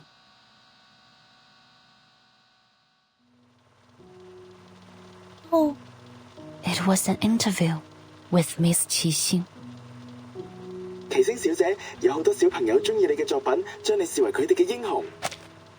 Miss Qixing, many children love your work and see you as their hero. 但另一方面，唔少成年觀眾覺得你所飾演嘅警探C07每一次都可以擊敗壞人嘅結局太過理想化，缺乏真實感。Yet some adults say that the story of Detective CO7 is too unrealistic because she always beat the villain. 對於呢方面你有咩睇法呢？你覺得呢點係咪警探C07系列嘅遺憾啊？ What's your opinion on this subject? Is it a flaw of the movie? 現實世界已經夠殘酷，所以我哋先會喺電影世界入面尋求一個圓滿嘅結局，一個善有善報、惡有惡報嘅理想世界。The real was a cruel and unfair place. Our movies is idealistic, Yes, but it shows us a world where good is rewarded and evil is punished. We need that. 如果連喺大銀幕上面，我哋都唔可以相信正義同埋公理，咁我哋仲可以相信啲咩啊？ If we can't accept justice and truth even in a fictional world, then what hope do we have for reality? What parent laments that a piece of fiction gives hope to a child? Qixing gazes into the camera, but also beyond it. Her smile carefree, her eyes shining ever brighter than the stars. C07係正義嘅代言人，係鋤強扶弱、匡扶正義嘅英雄。無論面對點樣嘅危機或者險境，佢都可以帶俾大家期望嘅圓滿結局。CO7 is justice, a hero who fights evil and cares for the weak. She'll always bring a happy ending, no matter what she's faced with. 我希望我哋嘅電影同埋C07呢個角色，可以帶俾銀幕前嘅觀眾力 And 量 how come the real ending at the end of the second movie was such a bad ending? One of our goals with this movie and with the character was to inspire and encourage our viewers. 或者唔係每個人都可以喺現實世界成為一個真正鋤強扶弱嘅戰士，畢竟呢一條路好難行。We know that most people can't become a CO7 in the real world. After all, it's an incredibly difficult path to 但係 take. 我希望可以通過我哋嘅電影同埋C07呢個角色，至少令大家成為喺生活中為自己身邊嘅人帶嚟圓滿結局嘅英雄。But we hope that we can at least inspire people to become heroes in their own lives, to create happy endings for themselves and the people around them. That's very sweet. What happened? It was just a short interview like any other. But I still remember every word she said. As the master of Qiangliang, you must use your power to fight the wicked and dispel evil. It is your duty to maintain the peace of the world. Maybe she doesn't see her as evil, but she definitely tried to kill someone. Qiangliang, the powerful being that had always been a blur to me, suddenly became clear. I realized that I could be more than just a hero who creates happy endings for herself and the people around her.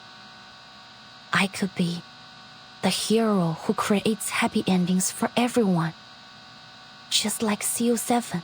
Baby. She was right. Not everyone can do that, but I could. Because I was Yue of the Liang family, the master of Qiangliang. On that day, the burden that had been crushing me suddenly became a blessing.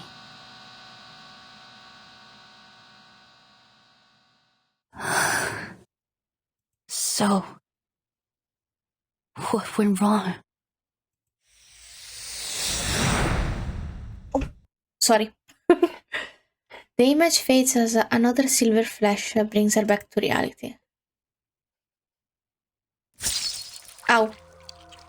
Sirens, an ambulance, blood, endless blood seeped through the fabric of her uniform, drenching her hands.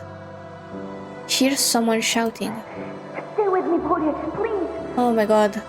What? If you kill my baby girl, I will never forgive you.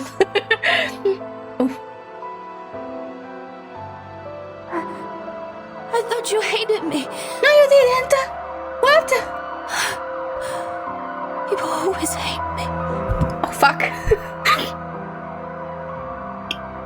Oh, fuck, I cannot read right now. Now she can hear clearly. She realizes it's her own voice, hoarse with desperation. What did Poitier say to her back then? Oh god. Oh fuck. Blood bubbles from her mouth and nose with each painful breath. You could tell, huh? But that's... that's in the past. Forget it. Preemptively crying. I don't know what's gonna happen. If they actually kill her, I'm gonna be upset. We just didn't know you yet. Wait, cacchio. The FPS went into my eye again. A blonde stained hand weakly pats Liang's cheek before falling limp. Oh. Poitier? I'm gonna kill someone. No. Please, Poitier! Oh god. Will you shut up? I'm not dead yet. Oh god. I'm gonna cry for a second. Out of relief. Okay, sorry. I'm gonna be blinking a lot. Because the foundation and FPS went into my eyes. And also I'm probably like visibly more red in the face because I blew my nose and the makeup went all in the tissue. Sorry. That scared me so much. I was crying because obviously I was crying. I didn't expect them to just bring me relief so soon, so I just exploded even more. Thank God. Oh my goodness. A thunderous smack, unbelievable from someone confined to a hospital bed, jerks Liang awake from her nightmare. Liang's head throbs. Dazed, she looks around, taking in the sterile white of the hospital room and the irritated face of her extractor. The hell are you doing sleeping on my thigh, huh? Oh. My leg's gone numb. And clean up the drool on your chin. What? I'm sorry. Just kidding, boo. You're not drooling. All right, turn on the TV for me. I was bored out of my mind waiting for you to wake up. I'm gonna cry again. Oh, thank you. I needed the break. Oh my god. What number was this? 13? Ask him because it technically... Oh, it was 14. Let's do more. Because I stopped at 7 last time, right? And then I took a break at 10, that's why it seems short. Maybe I shouldn't. No, it's fine, I'm gonna do just one more. Oh, I'm so relieved. I'm sorry. I'm sorry for crying. I always cry so much because I'm hypersensitive. I'm sorry. I empathize too much with fictional characters. I know, it's a flaw of mine. Find it cute or leave because that's not gonna change. Syncing up. Welcome to the arcade restaurant. May I take your order? Place an order. Oh wow. So what happened next? I don't know, she was dissociating, so I don't know if she can tell you. After I passed out, how did you manage to drive off Nightpiercer? We didn't drive her off. She left when she heard the sirens from the reinforcement you called.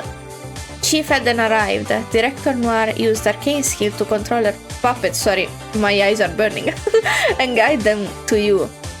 That allowed the medics to reach you and Mrs. Scott in time to get you to the hospital. Sounds like we owe her a big thank you. Sorry, Miss Poitier, I couldn't stop Miss Cheesing. She took the reunion of the three solo. This is all my fault. Don't beat yourself up, kid. No one expected... This is such a good song, sorry. No one expected the Nightpiercer to show up like that. Our Scott and Pugdog holding up. Pugdog was fine. Pugdog's being caught and is in custody. Miss Scott is stable after emergency treatment, but she hasn't regained consciousness yet. Just yet. Doctor believed her coma, like those of their victims, was caused by a reunion of the tree swallow. The department has officers guarding her, but until this case is solved, we can't expect her to provide any useful information. As for Director Noir, sorry, I should have informed you earlier. She's the one who tipped me off about the illegal arcane artifact deal. So it was, well, I already know. I already got it. I didn't remember if I say it out loud. But they agreed to get Scott to, like, confess or get caught by her partner, her criminal partner, Packdog. And Noir was in on it. Very cool, very fun, okay. Though she participated in the deal, her honesty, cooperation, and her lawyer's efforts convinced the department not to pursue her case further. Typical of Hollywood, maybe not then. A director can go from a criminal to collaborator with just a few words. We should talk to her again about Miss Chi-Sing and about that reel. Maybe there's more she hasn't told us. End of dialogue. Okay. Fun. Complete.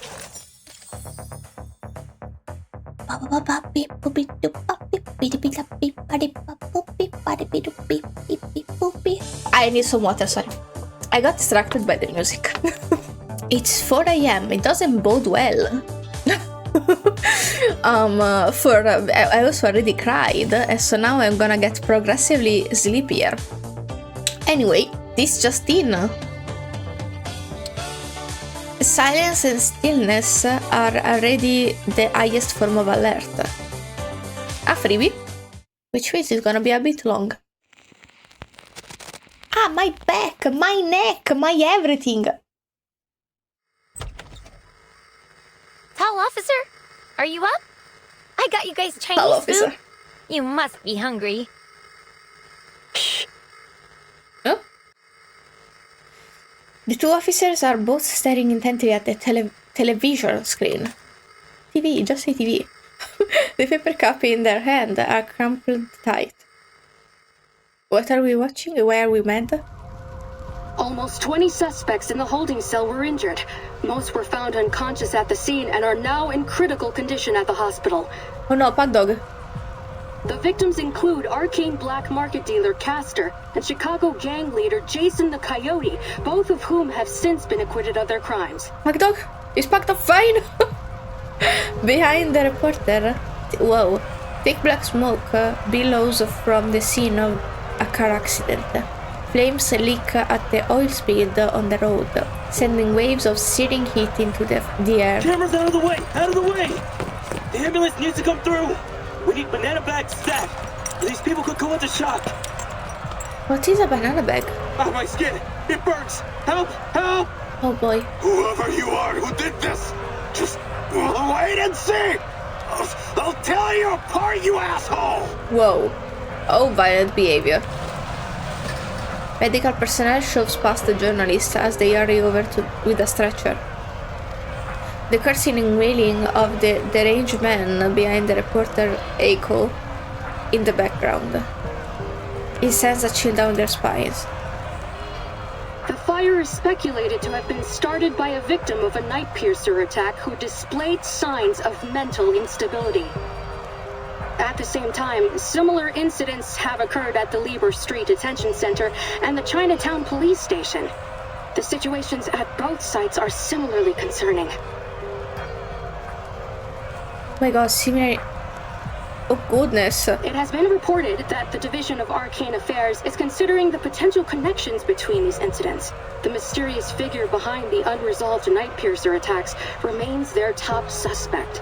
As with the previous attacks attributed to the Nightpiercer, the victims of these incidents are once again notorious criminals with extensive records. However, in light of the Nightpiercer's escalating criminal activities, support for the figure is dwindling as concerns for safety rise. In response to ongoing skepticism regarding the lack of resolution of the Nightpiercer case, Deputy Chief Eldon of the Division of Arcane Affairs stated during the press conference that... What? That what? I was interested. Poitier slams the power button on the remote before flicking it aside.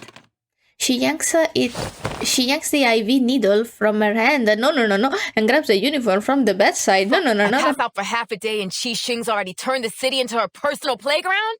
Grab your stuff, rookie. We're hitting the road. Gotta find this bitch before she kills someone. You got stabbed, babes. Your feet stuck to the floor or something? You got stabbed? Poitier stops only when she notices Liang still sitting motionless. Liang purses her lips, struggling to speak under Poitier's skeptical gaze. Deputy Chief Alden took us off the case. It was an official order. Oh boy.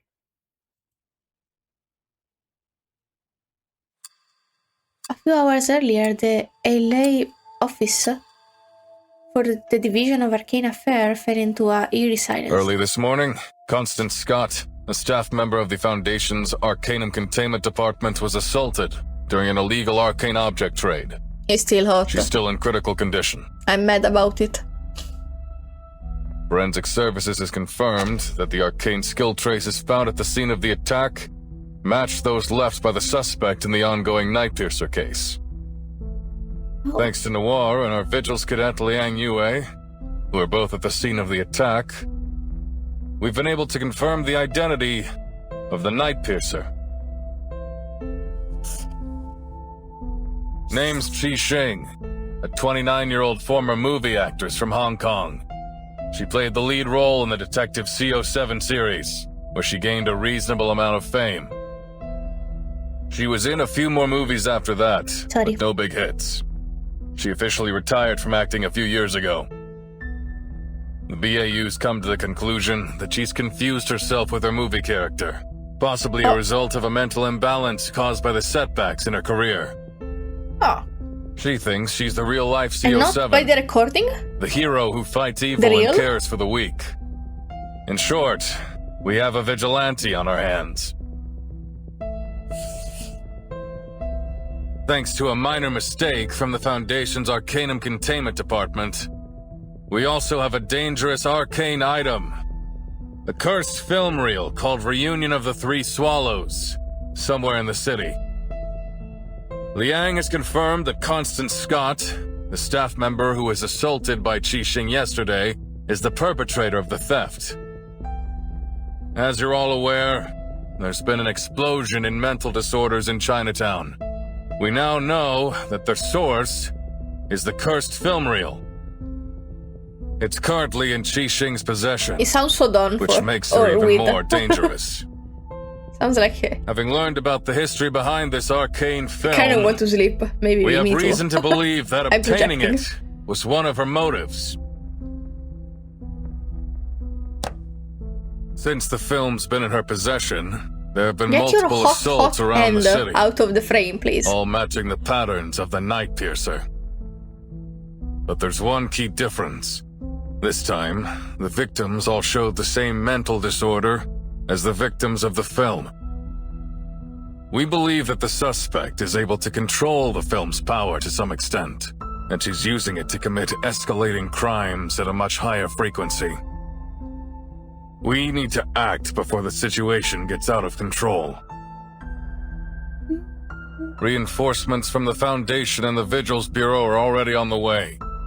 We will do whatever we can to protect our city before they arrive. It's time to read. Sorry. He pauses for a moment as he sweeps his gaze over the officers before him. James, Carter, I'm putting you on the case. You'll be taking direct orders from me. The rest of you, stick to your posts.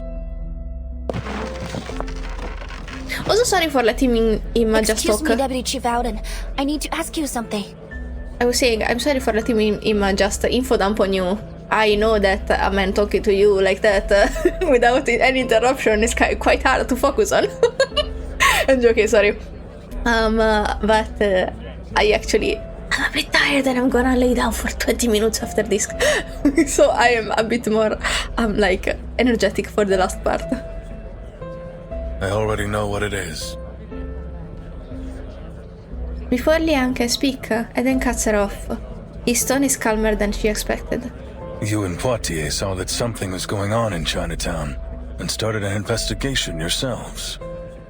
You found the culprit behind the ACD theft and stopped an assault that could have ended much worse. So are you mad or not? You've done a great job. Oh! I still don't like you that much, but that...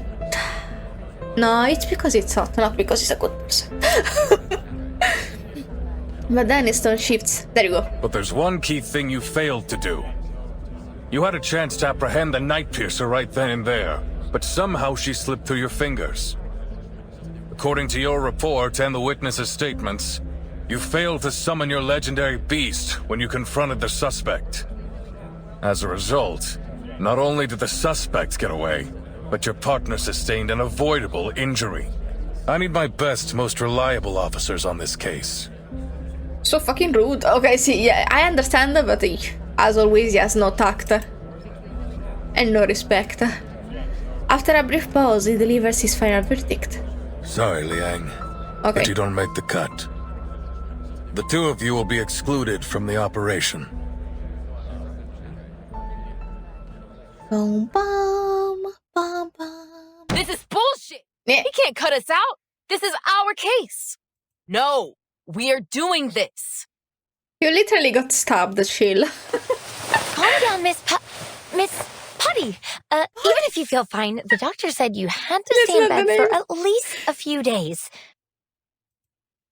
The name's Poitier, and I'm fine, okay? Stop trying to... Hello? Are we wrestling? Oh, gee. You're definitely not doing shit. I'm sorry, Poitier. I'm with the doctors and with your...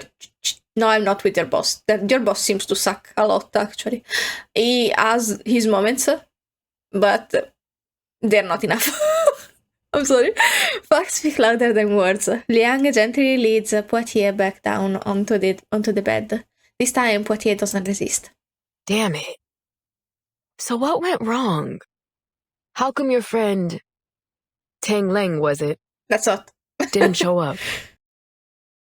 Qiang Liang must have sensed my hesitation and refused my summon. You see, if its master can overcome their selfish desires with an unwavering heart, it can turn on them. Father used to warn me about it. But that won't happen again. I promise. Poitier narrows her eyes as she studies Liang for a moment. If you say so, what are you gonna do now? Liang takes a deep breath. I'll continue with the investigation. I need to find Qixing. Alone? What? But that angry grandpa already pulled you off the case. Angry grandpa! Serves you right. Sorry. I have to do this. What for? Because of your duty to fight evil as the master of Qiangliang? Poitier furrows her brows. Only one. But to her surprise, Liang shakes her head. I've always had two things guiding me. My duty as a member of the Liang family and the spirit of CO7. Oh. But now, Qianliang has ignored my summon, and Qixing has turned out to be anything but a hero. They were once the beacons of my life, but not anymore. This could be a setback, yes. I love this development, by the way. It could be an opportunity.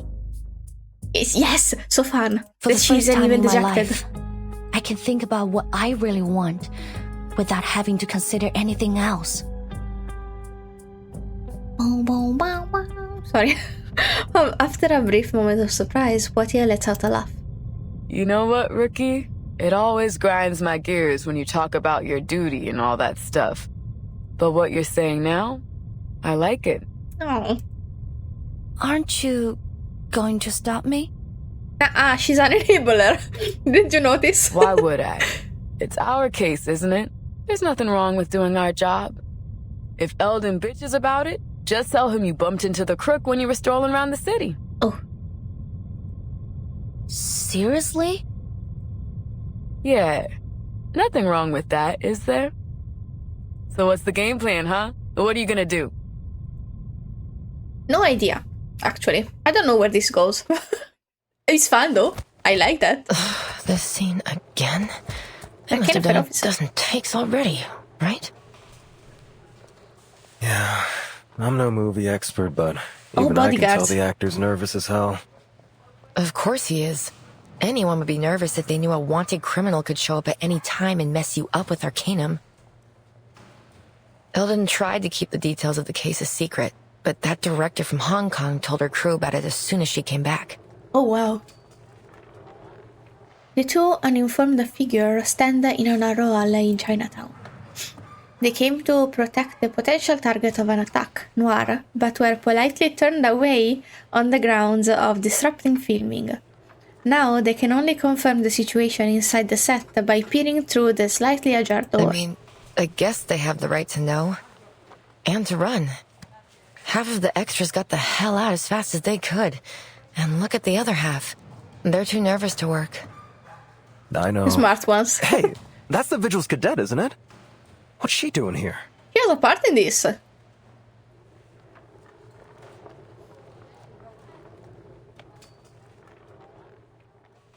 He's one of the extras.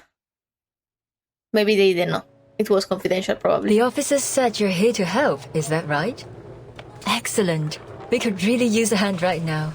Come, let's get you in costume. A lot of the extra ran away, supposedly, so she really needs the help. Noir greets her guest with her usual amiable smile. Beautiful, by the way. Having reached an agreement with Liang to cooperate in an arrest, Noir has not been charged for illegal trading of the arcane object. After being released from custody in the morning, she immediately returned to filming. I'm more than happy to help. But first, I have something important to ask you. Noir pauses. Right to the point this time. I see. She understood that you prefer that. I don't think there's any need to tiptoe around each other anymore. Could you answer me directly this time?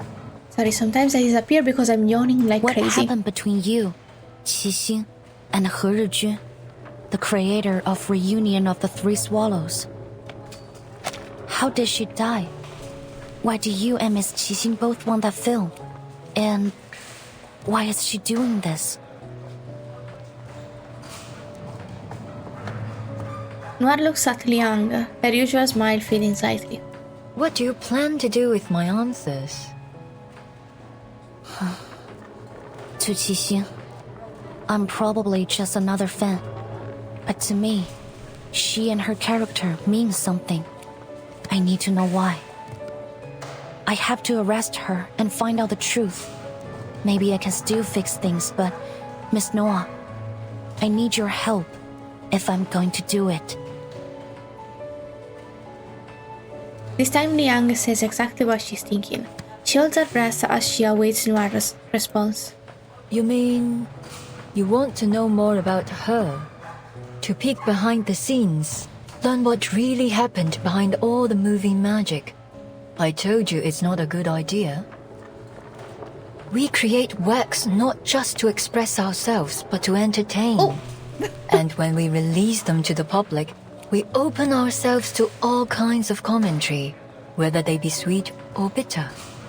But the people behind the characters, behind the production, they are not for entertainment. Their lives are not fiction. Is that a no? I haven't finished. He raises an eyebrow, a hint of mischief growing behind her smile.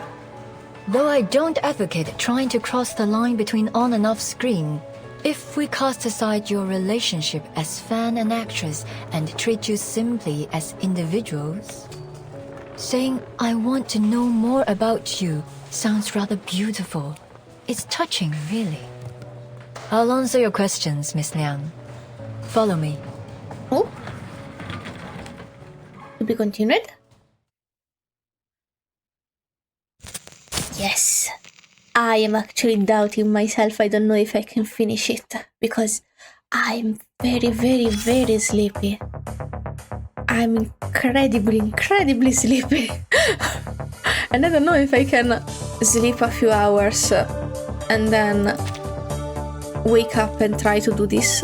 I'm gonna lay down and I'm gonna let you know if I cannot do it. You're gonna see part 3 in an year. I'm sorry. But I think I'm gonna try to sleep like at least 3 hours and maybe put I don't know, what time is it? I don't know if I can wake up if I go to sleep. Okay, it's fine. That's my problem to deal with. But for this video I'm gonna stop here. Thank you so much for watching. If you feel like a subscribe, and I'll see you again next time, and I'll let you know with text over here, somewhere here, if I fell asleep immediately. Bye bye.